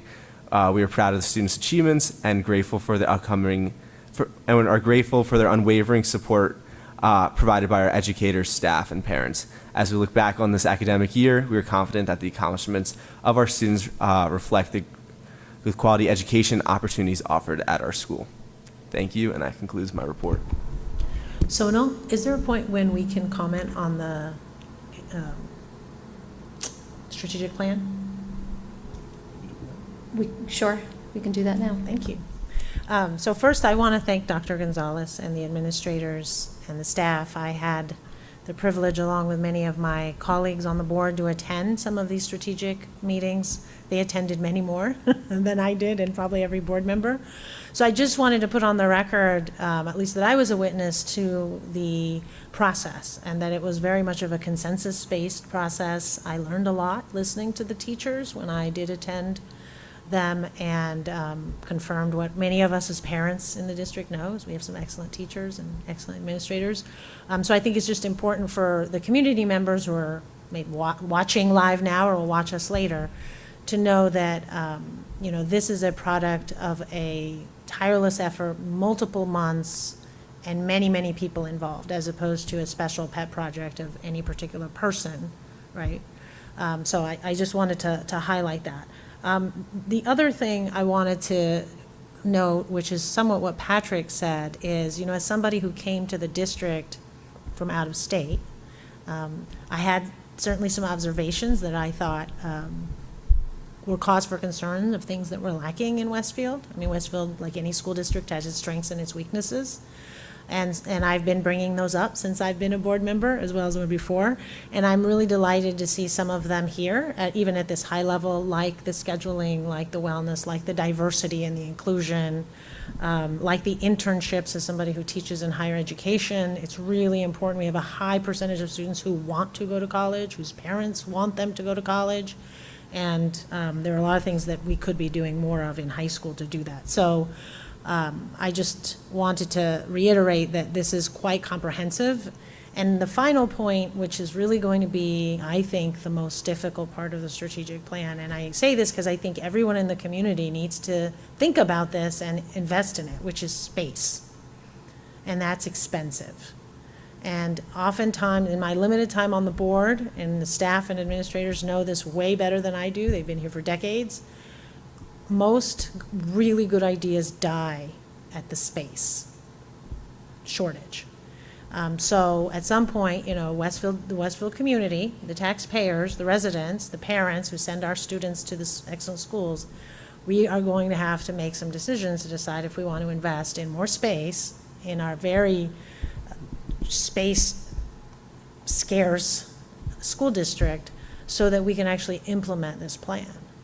Otherwise, I'm afraid I hope it's not an exercise in well-intentioned futility just because there's no space. And then just finally, I had one follow-up question for Dr. Gonzalez, and I won't hold you to it, but I'm curious, just in terms of date range, the implementation plan is in the purview of the administration and the staff. And as we know, and as you stated, every strategic plan is only as good as its implementation. and you've taught us a lot about that process. You have a lot of experience there in other districts. When do you think the board or the community can get that implementation plan? So the order of operations to be able to move from August to action, August of last year to action, has been ongoing, really with the intent to have confirmation of each step before we move on to the next. So this really represents, the goals and objectives really represent probably the most concrete decisions that the Board of Education and the administration will make in order to then launch into the detailed phase. And the reason I say that is because if we were to proceed with adding goals, objectives, and action plans and timelines before the board confirms that these are the right goals and objectives, then we would have certainly exercised a lot of resources in the direction that may not prove fruitful. So the expectation would be that after today's presentation of the draft goals, that if there is any tweaks or adjustments that would be made prior to the final board approval, that would then take place over the next couple of weeks and then pre-presented to the board for a vote on the 27th. From that point, the action plans will be developed over the course of the summer, with the administration, quite honestly, already starting to brainstorm and identify and take all of those conversations and ideas that we've been talking about for years and now consolidating that into specific and discrete items and areas of focus. That would continue over the summer with the intent so that by August we would have hopefully the framework and the draft in place, with the intent that by the September, I think realistically, by the September board meeting, if not the October board meeting at the latest, it would be finalized. And I'm honestly giving myself some time as we are going to hear this evening. We have a lot of new faces joining us in new positions. And I think the most important thing is that we take the time that we've invested up to this point and ensure that we don't rush the next steps. And I think taking the time to do it right and to thoughtfully and appropriately balance these goals and objectives with an activities and timeline action plan will be beneficial for all of our work moving forward. But I would say by the end of the summer into the start of the school year, we will have that draft for review by the Board of Education and ultimately for presentation to the board and community for approval in either September or October timeframe.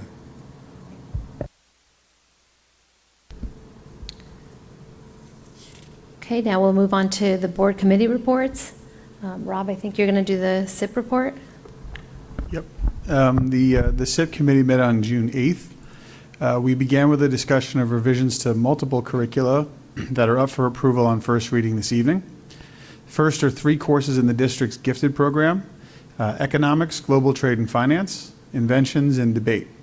The second is a college seminar in mathematics offered at the high school. And the final are revisions to the K-5 and intermediate school health curriculum. The health curriculum revisions are necessary following this year's CUSAC review, which identified standards from the revised state health curriculum that were incomplete in the district's update to that curriculum last year. Our standardized approach to teaching that curriculum, sharing it with parents, and our opt-out procedures all met required standards and remain unchanged. The gifted and mathematics courses were substantively on par with or exceeded state standards. They required minor language changes in the curriculum document to update references in terms of art.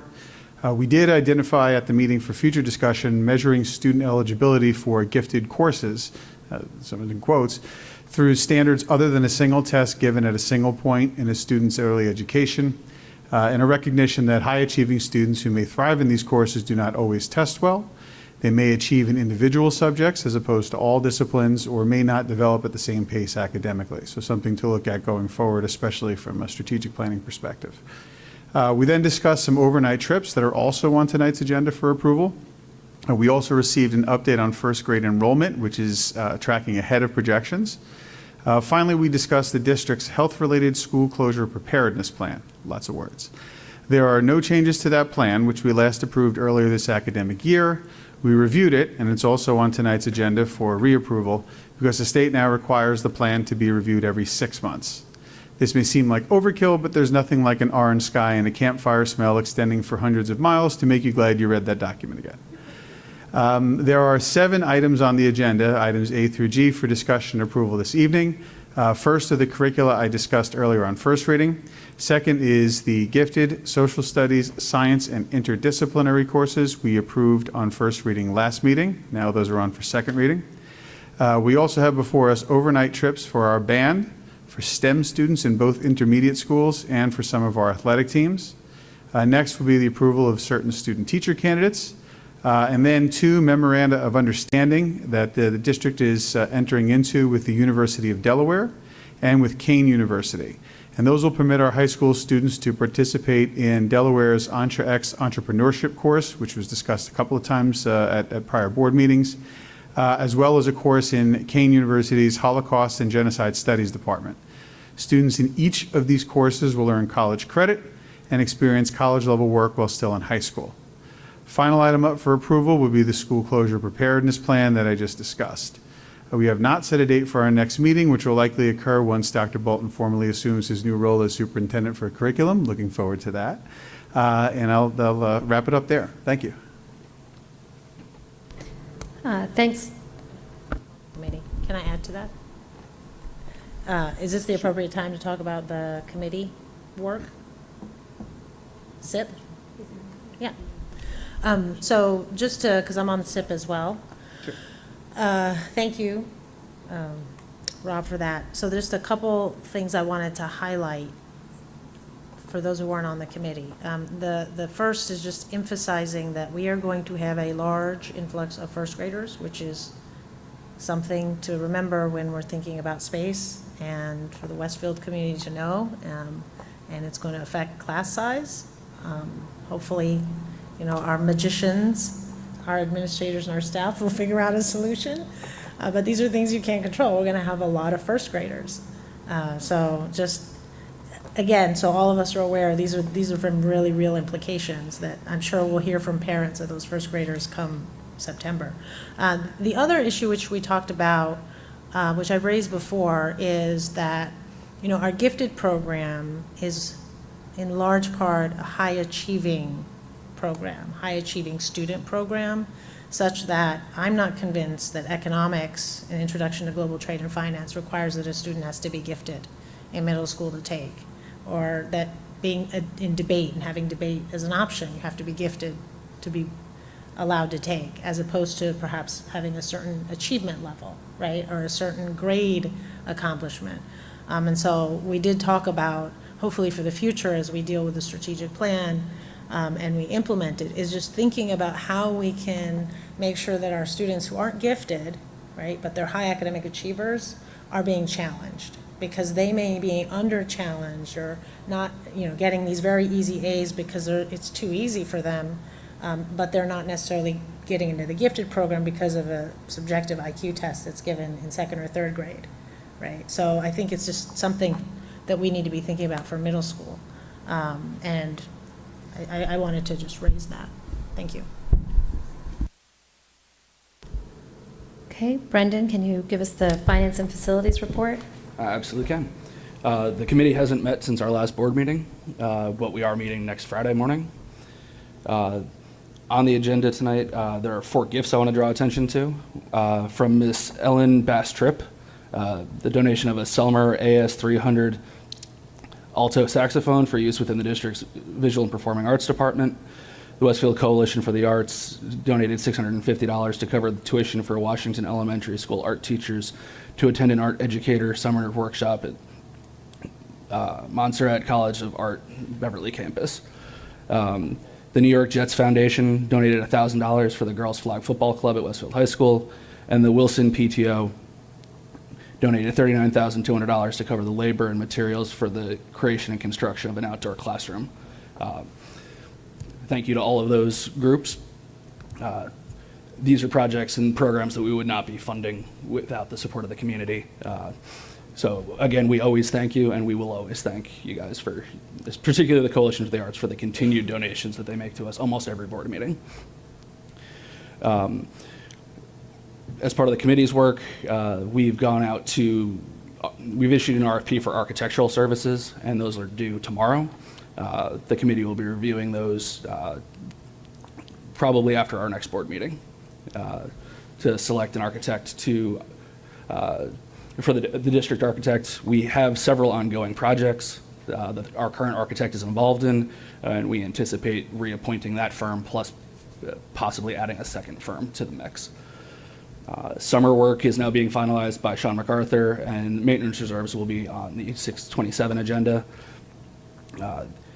These jobs will be continuing to remove asbestos flooring, refinishing classroom and gym floors, more to come on that. And lastly, the Roosevelt facade project. The architect and contractor have had 2 meetings with the district, most recently including Brian Geckman, the principal of Roosevelt, to loop him in on the phasing and sequencing of construction at his school. It's going to be a multi-year project, and the sooner the better that's wrapped up. And that's it for the committee. Thank you, Brendan. Layla? Policy, Personnel, and Governance met on June 9th. We were able to welcome our new board member to the meeting, and it was kind of fun.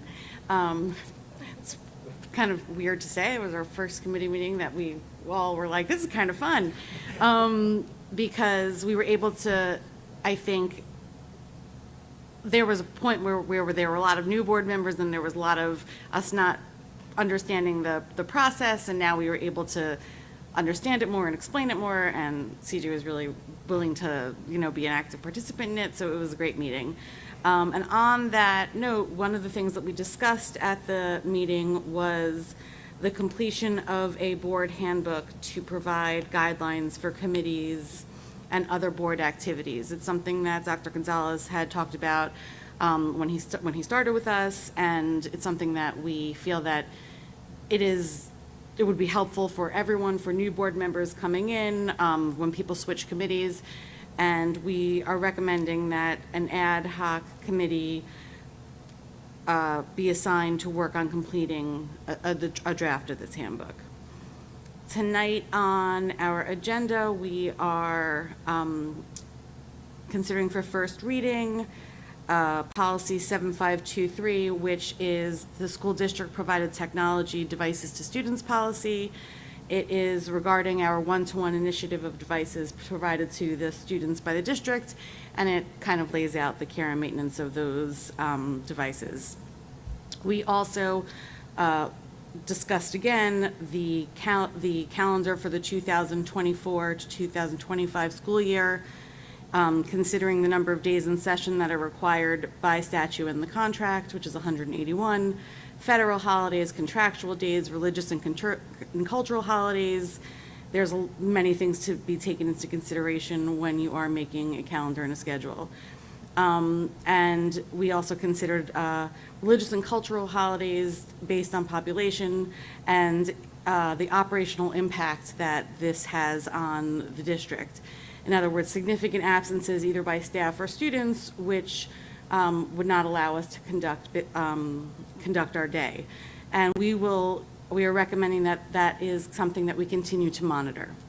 We talked about this at a second meeting. We also talked about it in our May meeting, because the WEA leadership and administration was consulted regarding the revised draft of the calendar, and a half day for election day in November was recommended as 3 of our schools are polling sites.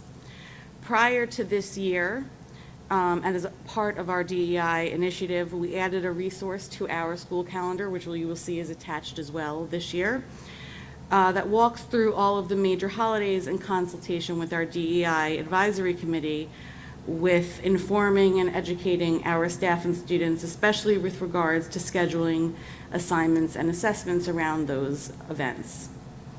And I think we are done with policy for this year. So see you in September.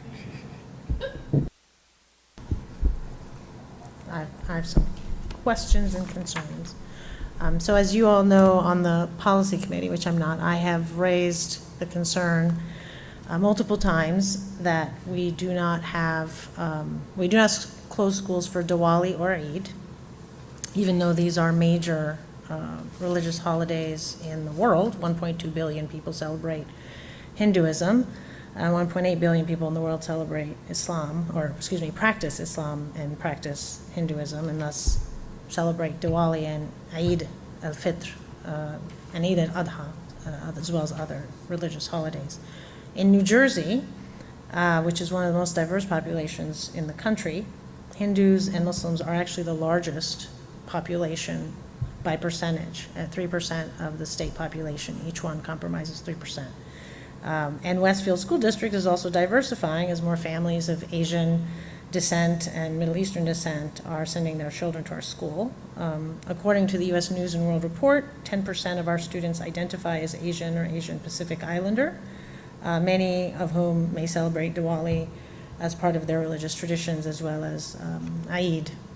So, unfortunately, at least from my vantage point, these children in Westfield have to make the false choice between missing an exam, a classroom lesson, homework assignment, or celebrating a religious holiday with their families without the same privilege as Jews, Protestants, and Catholics, students whose religious holidays fall, at least their major religious holidays, not all of them, fall on a school closure day. And indeed, these same circumstances and inequity motivated our neighboring towns of Scotch Plains, Watchung, and Edison to change their school calendars to make Diwali and Eid a day in which the schools are closed. And so not only does this allow students to celebrate their holidays free of the stress, again, of having to catch up for an exam or falling behind in homework or missing an important classroom lesson, especially in high school, because I think that's where it's most stressful. And also, it takes away from that sense of belonging that's signaled by their community accommodating that diversity, not just rhetorically, but in practice. So, suffice it to say that I'm really disappointed that we couldn't find a solution. I was not in on those discussions. I am thrilled that we provide days off for our Jewish and Christian students for some of their holidays, as we should. But unfortunately, my formal request to add those days have been denied. So I wanted to ask, because I'm confounded as to why there wasn't any flexibility. Because I looked at the calendar and I looked at all the days off, and October 3rd and 4th is Rosh Hashanah. Wonderful. I support those holidays being off, that holiday. October 14th is a staff and service, which presumably aligns with Indigenous Peoples Day. November 5th and 6th are half days. I don't know why they can't be one day and put on November 1st, which is Diwali. The 7th and 8th are also full days off. I don't know why. Maybe that's the teacher conference, but you've got 2 half days before that, so I'm trying to figure out why can't you move those and put them again on November 1st, January 20th, or 25th, 26th, 27th. So that's 3 half days during Thanksgiving week. Again, why can't we take 2 of those days, merge them into one, and make November 1st whatever is going to happen those days? Maybe those are staff training, or maybe they're just days off for everybody. February 14th, I don't know why that's off. It says something about an emergency day. February 17th is off. I don't know why. It says an emergency day. March 7th is a half day. April 21st is also, like the 14th and the 18th is spring break, which I assume is scheduled so that it overlaps with Easter and also with Yom Kippur. But why do we have the 21st off? Why can't we move that to March 31st, which would be Eid? April 14th and April 15th are also, at least according to, there's this concept of emergency days, which I realize are on the during spring break, but then if those aren't taken, then May 23rd, 27th, and 28th are closed. So I guess what I'm trying to understand is, I know that we have a maximum number of days that we have to, or a minimum, and obviously that's the law, and I'm not recommending that we expand the school year by a day or 2, which I personally would have a problem with, but I'm just wondering why some of these, especially half days, or some of these days like the 21st, can't be moved to recognize those holidays, to have those days off for those students. So that's effectively my substantive question to the committee or to Dr. Gonzalez, whoever wants to answer it. I just, instead of point by point, I could just speak to most of the comments and inquiries that you shared. A lot of the days that you referenced are contractual. So teachers' convention, the half-day before teachers' convention is contractual. The half-day on the day before that is election day in a presidential year, and as referenced, that's the reason why that was referenced. The 2 days later, 2 half-days later in that month are the elementary teacher conferences, which had traditionally taken place during the week of teacher convention, but was moved for the reason that I just shared. Most of the days that you referenced are indicative of either contractual obligations when we start, how many full day, how many half days we provide, as well as, again, any of those days that had been structurally incorporated into the calendars in the past. So any addition of a day would require either extending the school year into later in June, starting the school year in August, or subtracting another day. So that all of those those possibilities were considered in the final document that you see. Well, Go ahead. sorry. Well, and this is following on our conversations in the policy committee, but no surprise that I'm asking, I think, here, but could you just walk through, and maybe you hit it already, but can you walk through the significance of the 23rd, 27th, and 28th, just so we can understand the context of why those might be the landing spots for the extra, I'm sorry? What month? Oh, May 23rd, May 27th, and May 28th. I'm sorry, you're referring to when we reinsert emergency Yeah, days? emergency days. Yeah, what's the significance? Because I think the context would help understand. The significance is simply, when I first came here, the district had included a calendar that did not specify the days that would be returned. Those are days that are not guaranteed. Those are just days that allow for the district to be able to factor them into the calendar, so that if those days are needed, we don't have to readjust the calendar. Typically, the give back days will occur after April. And at that point, we have, limited opportunities to be able to give back the time, and therefore the placement around Memorial Day really was intended to be able to just attach it to an existing holiday or recess that wouldn't provide any sort of disruption to our end-of-year schedule. The end of June, as we're all experiencing, is filled with awards, recognitions, commencements, and promotions, and to be able to move those becomes obviously more and more difficult over time, but also to schedule those requires as much advance notice as possible. So really trying to preserve the June timeframe so that our administrators could plan their end-of-year events is really the thought process behind it. No, that I appreciate that. And just walk me through, and this relates back to the draft goals as well, right? Where we're talking about highlighting cultural and historical and religious observances. Would this be something that can be talked about with respect to, maybe not this calendar, because I know a lot of work has gone into it, but would this be something, these landing spot dates where, the extra emergency days go, is that something that could be talked about with respect to those goals in the future? I definitely think so, and as Layla included, monitoring this over time is certainly part and parcel of what I would expect the district to continue to do moving forward. And I do want to highlight the addition of the resource list of observances really was in an effort to be able to recognize that our prior calendars only acknowledge those observances that were directly impacted, but those weren't necessarily the direct impact to all of our students.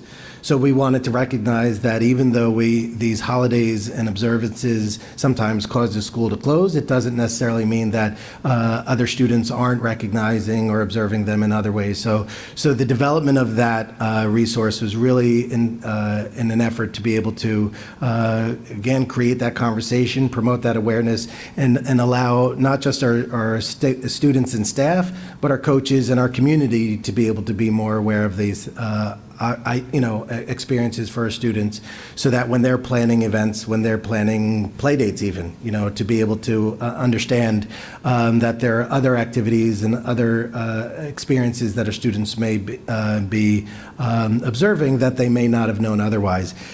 It's one of several steps that we have taken, and it's one of several more steps that we have to take, which is why I'm grateful that the goal number 3 in the strategic plan obligates this board, administration, and this community to continue to seek ways that we could build upon this.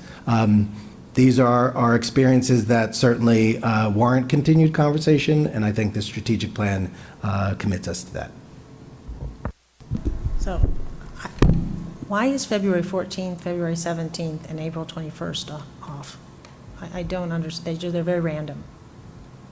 They're not random when you look at our prior calendars. So all of the calendars that I've constructed with the administration and the board have been consistent with our prior years. I understand. The prior years didn't accommodate other religions other than Judeo-Christian tradition. So I'm asking for a change because our community is changing and is diversifying. And as we all know, DEI requires action, change in action, not just rhetoric. So I'm looking at these 3 days, and I'm not understanding why we can't shift 2 of them to one be on March 31st and one be on November 1st. And CJ, we're talking 2 years ahead. This is plenty of time to plan, right? This is why I'm bringing it up now, because we plan far in advance. So what I see here is just inertia. Nobody wants to change. And if that's the case, then anybody who's a minority in this town, you're not welcome here, because they're not going to change. They're not going to accommodate you. I am somebody who has literally had to withhold my children going to celebrate their religious holiday because they had an exam, and we had to think about a GPA, their college, and practicing our faith and holding on to our faith as a religious minority, which is a really important American principle. So I understand that other people may not have experienced that, but I'm here to tell you it's really an awful experience, and it doesn't make you feel like you belong. So I'm trying to figure out, is there a way that we can accommodate these 2, because 23 other districts have done it in New Jersey. So clearly I'm not asking for a miracle or some magic. The 23 other districts, including Scotch Plains, Watchung, Edison, what did they do? I don't think they increased their school day. I don't think they had to add school days. So 14th, 17th, 21st, are we contractually bound? Sorry, can I just wanted to jump in here. I for some reason I can't pull the calendar up, so I don't know what the February dates, why we're off for them. President's Weekend. Oh, President's And Weekend. the in-service day that is contractual. Okay, I personally am not comfortable with determining which holidays we should be giving, or holidays or cultural observances or what have you, which ones should be given off or not given off. I don't think it's appropriate because I don't think that one is more important than the other. So the population, to me, makes sense. The communities that you're talking about who are giving these days off are communities whose population, either of teachers or teachers or students, are reflecting it.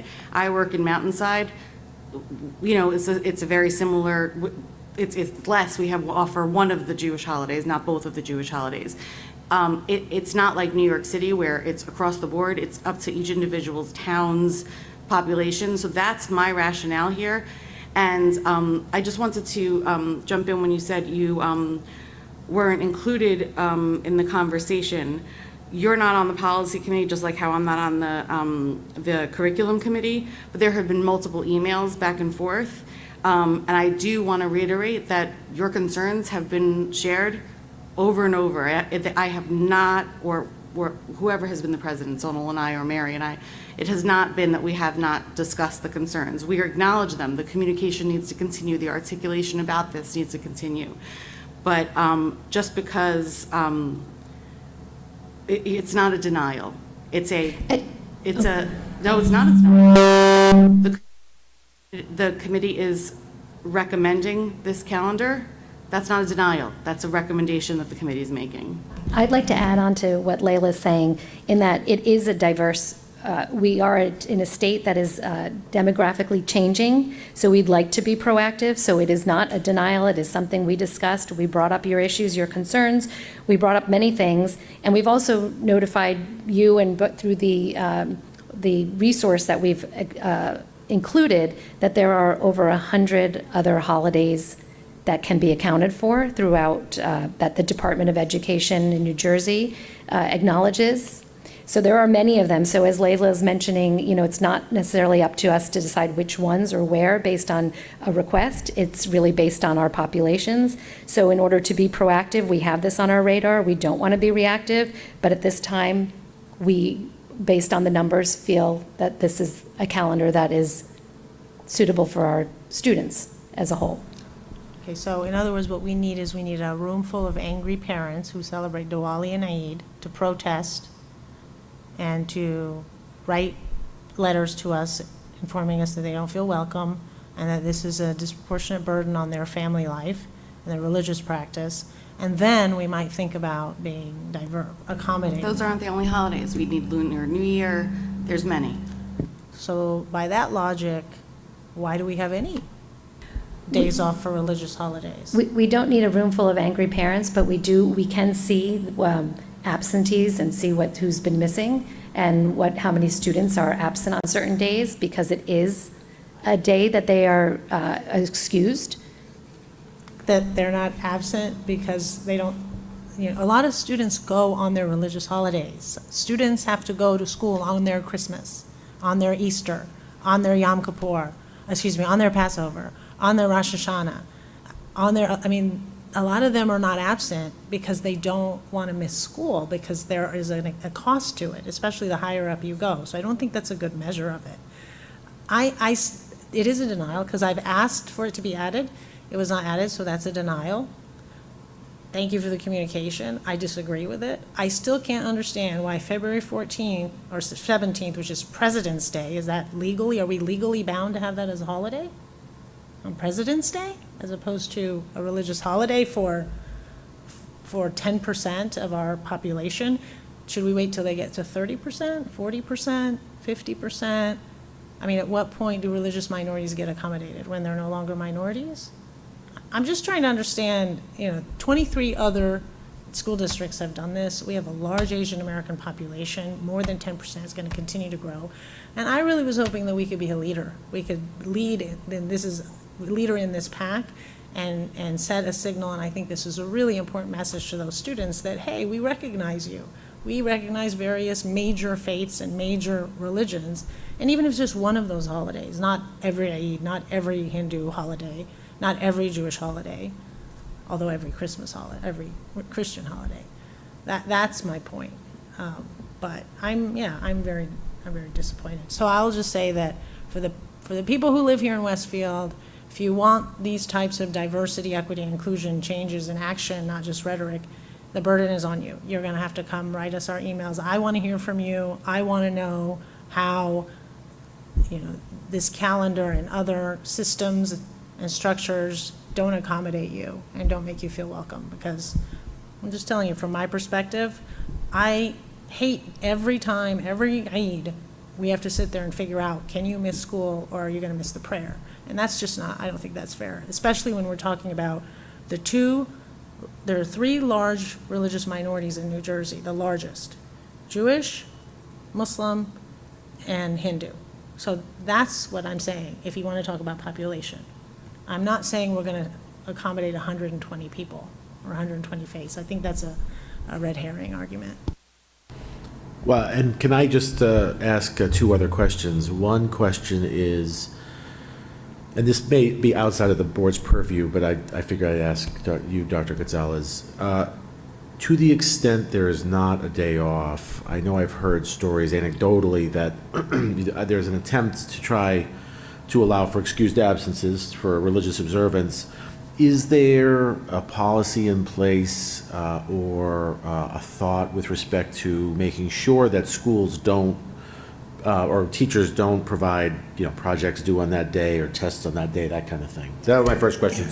So that is in policy already, and when we shared this resource list with the staff, we remind them of the policy. So yes, that is absolutely in place. Dr. Gonzalez, I was told there is no policy that prohibits exams or major project deadlines on religious holidays, that it is simply advisory, and ultimately the teachers can do whatever they want. I sent you the policies. Right, I know, I read it. So I just want to be clear, that there is no policy. It's completely just FYI advisory. There is policies, I sent you them. I know, but is it mandatory that they prohibit it? The policy states staff members shall avoid, whenever possible, scheduling a test on a religious holiday commonly observed by residents of the district.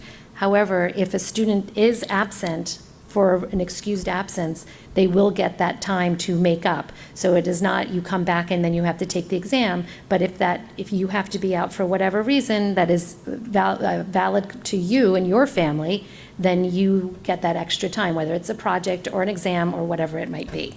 So that's what that policy, it cannot be mandated, because if we did that, we would not have any days to be able to give any tests throughout the entire school year based on the Department of Education's holiday list. I'm asking for just 2. I don't want this, you're shifting the discussion from every possible religion in the world to the 3 largest minority faiths in the state. We accommodate one, which is excellent. I support it, and we should accommodate the other 2. New Jersey's changing. So again, parents. But that's not the 3 largest populations in Westfield. There's 10% Asian Americans. 10%. That's a very large population. That's a sizable minority.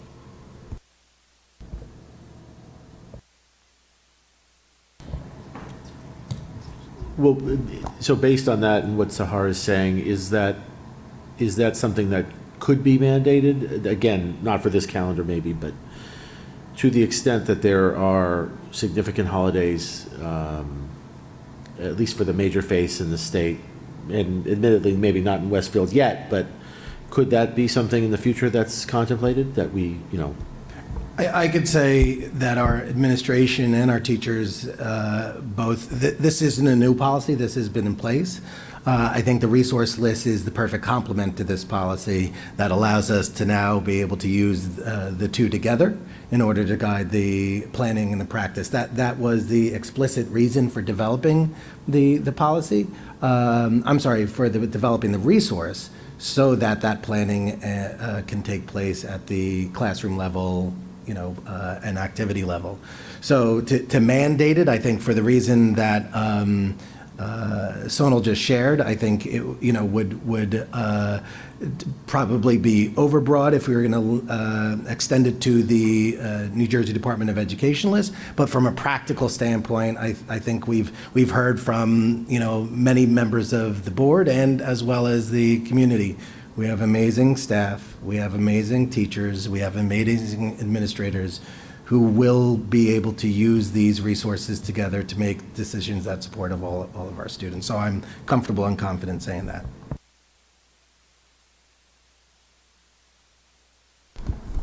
I'm not, but okay.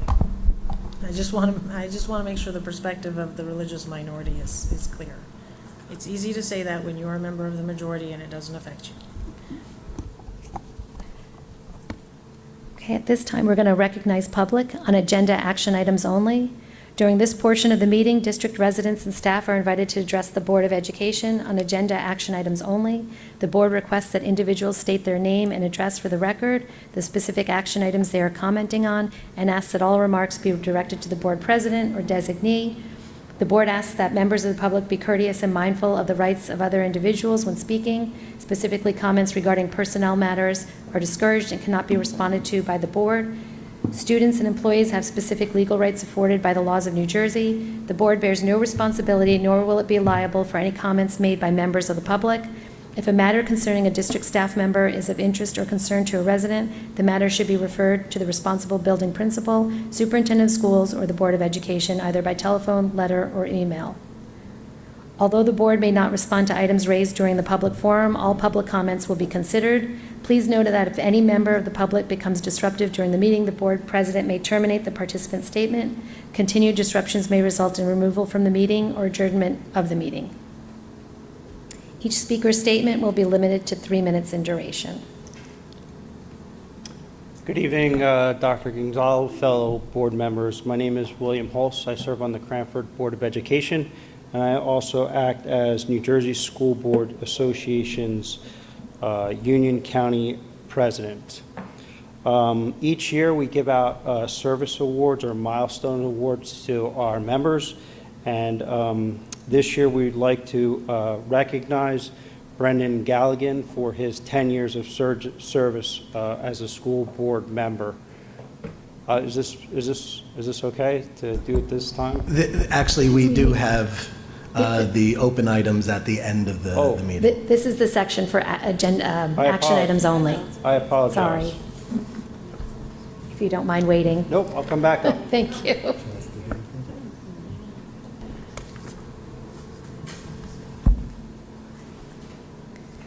Okay, is there anyone else from the public that would like to speak?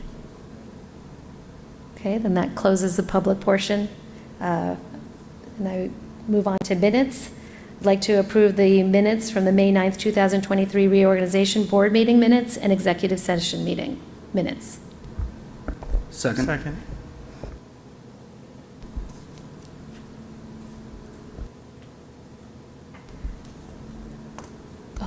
All in favor?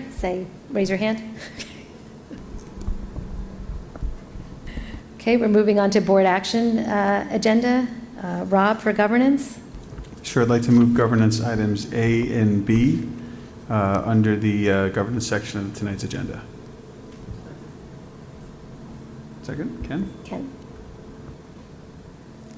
Okay. Any new discussion? Okay, Patty, can we call for a vote? Sahar Aziz. Abstain from A and no on B.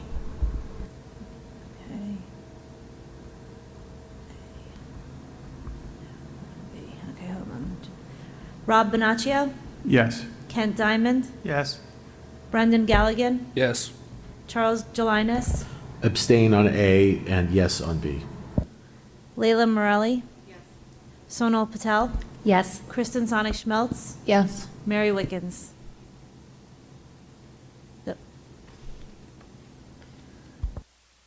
Okay, can we move to personnel? Layla? Sure. I'd like to move items A through QQ under the personnel section of tonight's agenda. Do I have a second? Second. Thanks, Kent. Dr. Gonzalez, do you have any comments? I do. Tonight, I'm announcing with regret the retirement of Kim Johnny. For more than 24 years, Kim has been Roosevelt's drama and public speaking teacher, and she feels fortunate to have directed and coached over 1,000 students, some of whom are now working in professional theater. Beyond the classroom, Kim coached students who enjoyed participating in the Optimist Club's oratory contest, regional forensics competitions, the Bucks County Playhouse Festivals, and the Montclair State University Theater Awards. We wish Kim a happy and healthy retirement.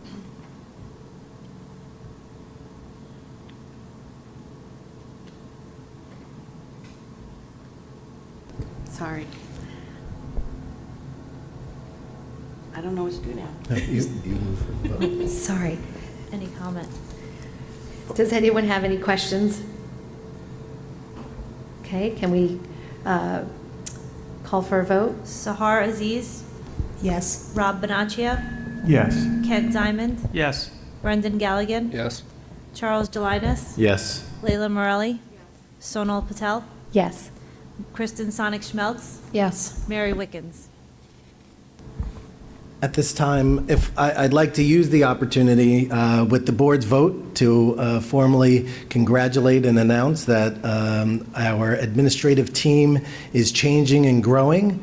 This evening, we have with us 3 members of our administrative team for the upcoming school year who will be leading Edison Intermediate School, McKinley Elementary School, and our Human Resources Department. So at this time, I'd invite each of them up to briefly address the board and the public. But once again, want to congratulate them on earning the opportunity to lead their respective schools and departments.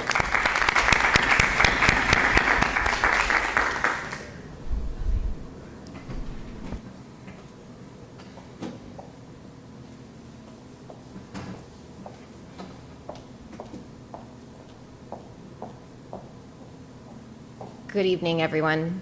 Thank you, Dr. Gonzalez, for your kind words and support. Thank you, board members, for your encouragement and your commitment to educating the children of Westfield. Thank you to my family and to my current and former colleagues for your constant support and wisdom. My pride in the Westfield School District runs deep. I'm a graduate of Westfield High and a mother of 2 children in the Westfield Public Schools. Professionally, I have been delighted to spend the last 19 years at Franklin School, as a teacher for 16 years, and then as the assistant principal for the past 3 years. During my time at Franklin, I have had the opportunity to collaborate with colleagues, parents, and community members to enrich the academic and social-emotional learning experiences of our students. Across the district, I have been fortunate to be surrounded by so many wonderful mentors who have encouraged me throughout my career. How honored I am now to be given the opportunity to be the next principal of McKinley School. McKinley prides itself on being a close-knit community that nurtures students and staff to be the best they can be. I am really looking forward to meeting and working with all of the members of the McKinley community. Together, we will learn from each other and achieve so much. As a member of the Strategic Planning Council, I have heard the priorities, values, and wishes of the community in planning for the future of our schools. One theme is the balance between mental health and academic rigor. As McKinley's leader, I will emphasize this critical balance of growing our hearts and our minds. The Westfield School District is an exceptional community of which to be a part. I am so very proud to be McKinley's next principal, and I cannot wait to get started. Thank you again for your encouragement and support.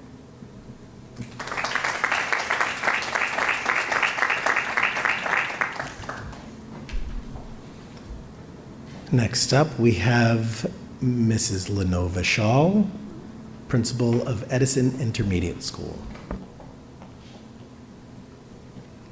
Good evening, and hi again. I keep making a mistake. I'm not going first. That was a great speech by Mary. So definitely want to thank the board again for approving me for now the Edison principalship, Dr. Gonzalez and Dr. Bolton for not just the encouragement, but the opportunity and the support. The McKinley community, because they welcomed me with open arms. And trust me when I say it was a very difficult decision to walk away from that and stay with Edison. But when I got into leadership, it was to have an impact on as many students as possible. And staying at Edison awards me that opportunity. The Edison community, oh goodness, I can't let them go. So the teachers, they welcome me with open arms, and I'm glad I can provide them with that continuity and leadership. So I'm excited to see, Edison continue to thrive, and I'm planning to make them a model of an exemplary middle school in the future. So thank you again. Have a good evening.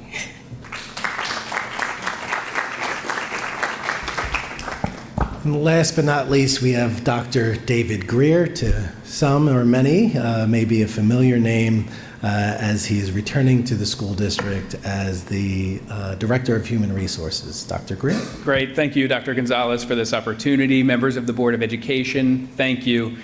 It feels good to come home, right? I look at my past 8 years as a study abroad, right? Some time in Trenton, time in another school district as an assistant superintendent, and I'm looking forward to coming back and bringing the experiences that I've learned to this wonderful community. When I look at the role of human resources, I focus on that word human and the amazing humans who were recognized here this evening, the amazing people who talked about the mentors that they had, how they love giving back. When we hear the students nominating our teachers and our staff saying they go above and beyond, that is exactly what this community embodies. I would be remiss if I didn't mention the large shoes I have to fill in Barbara Ball, a mainstay in this community. And I look forward to continuing to learn from her, moving our district forward, continuing the growth, the wonderful foundation that this district has in place.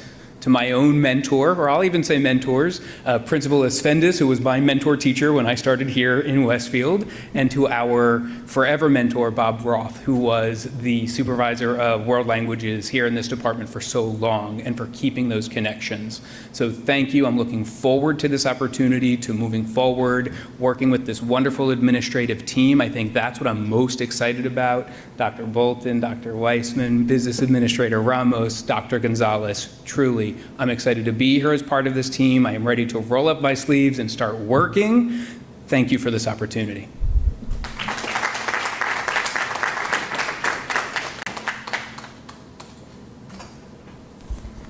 Okay, Brendan or Kent, Finance and Facilities.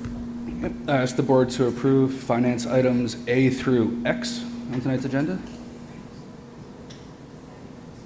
Thank you, Leila. Thank you, Leila. Any questions?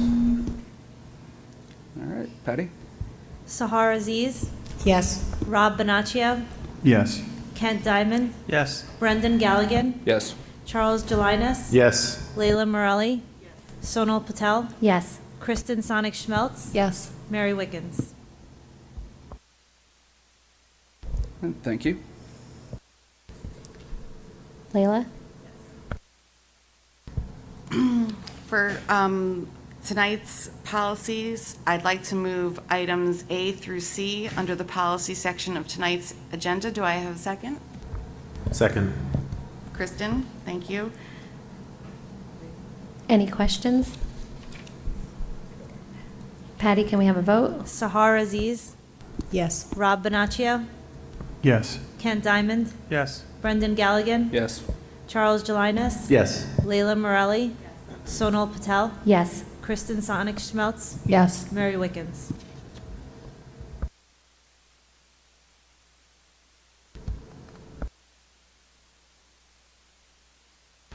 I'd like to move items A through G on the curriculum instruction and program section of the agenda. Have a second? Second. Give that one to Brandon. Rob, It was can- either me or perpetually Kent. Thank you, Brendan. Let me give somebody else a chance. Any questions? Yeah, I just wanted to figure out, where do we find the A, B, C, D, G? I'm looking at it. Which, Did you open the revised version of the agenda? They're in the curriculum. Go to the agenda. Page 26. See? okay, thank you, sorry. Okay, Patty, can we have a vote? Sahar Aziz,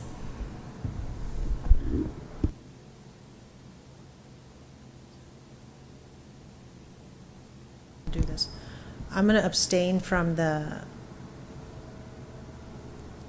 debate economics and inventions for gifted, but yes, for everything else. Rob Bonaccio, Yes. Kent Diamond, Yes. Brendan Galligan, Yes. Charles Gelinas, Yes. Layla Morelli, Sonal Patel, Yes. Kristen Sonic Schmeltz, Yes. Mary Wickens.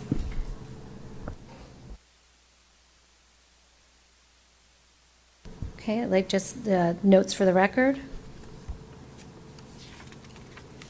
Unfinished business? New business? Liaison reports? I have one. Okay, sorry, let me pull up my notes. So I went to Union County Ed Services Commission last week, and there you go. They just finished negotiation of a 5-year contract with their paraprofessionals. They are having the same issue that we are having, that all districts are having, which is that we cannot get paraprofessionals. So they felt that they needed to be competitive in this market. So all of their paras are going to be full-time, as they are the backbone of these programs. And it pays for itself on their perspective with the additional students they can take from the district. And as they charge us for the paras, just in case you weren't aware. And they are getting benefits. So I wanted to share that because I do think it's important for us to acknowledge the importance of our paraprofessionals. And I think it's great that we're starting to see that they're being acknowledged in the county. Thank you, Leila. Okay, at this time, I'd like to recognize the public for comments. During this portion of the meeting, members of the public are invited to address the Board of Education on any topic. The board requests that individuals state their name and address for the record and asks that all remarks be directed to the board president or designee. The board asks that members of the public be courteous and mindful of the rights of other individuals when speaking. Specifically, comments regarding personnel matters are discouraged and cannot be responded by the board. Students and employees have specific legal rights afforded by the laws of New Jersey. The board bears no responsibility, nor will it be liable for any comments made by members of the public.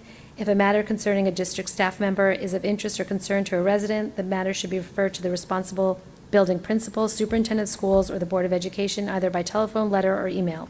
Although the board may not respond to items raised during the public forum, all public comments will be considered. Please note that any member of the public becomes disruptive during the meeting, the board president may terminate the participant's statement.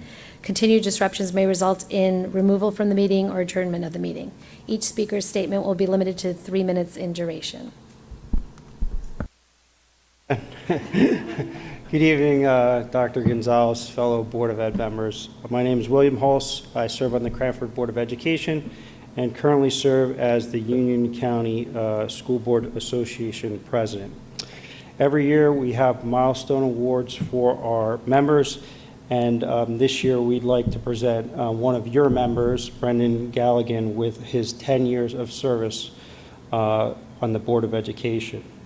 Brendan will receive a certificate in recognition for that. He will also receive a pin, and I just want to read a little note from our Executive Director, Dr. Timothy Purnell. Please accept this and wear this pin from the New Jersey School Board Association. It stands for your commitment to promote the achievement of all New Jersey school students. Your success has always been the New Jersey School Board's mission. For more than 100 years, we have dedicated ourselves to working to the advance of public education in New Jersey and adhering to the highest levels of quality, professionalism, and professionalism. Together, we set the highest standard for school board members nationwide. Sincerely, Dr. Timothy Purnell. So congratulations to Brandon. Thank you for your service. Thank you, Will.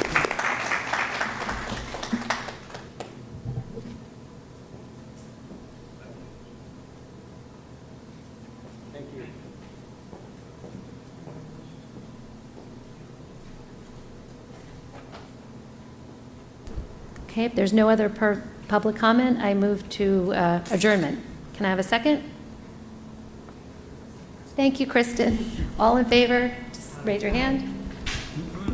Great, thank you.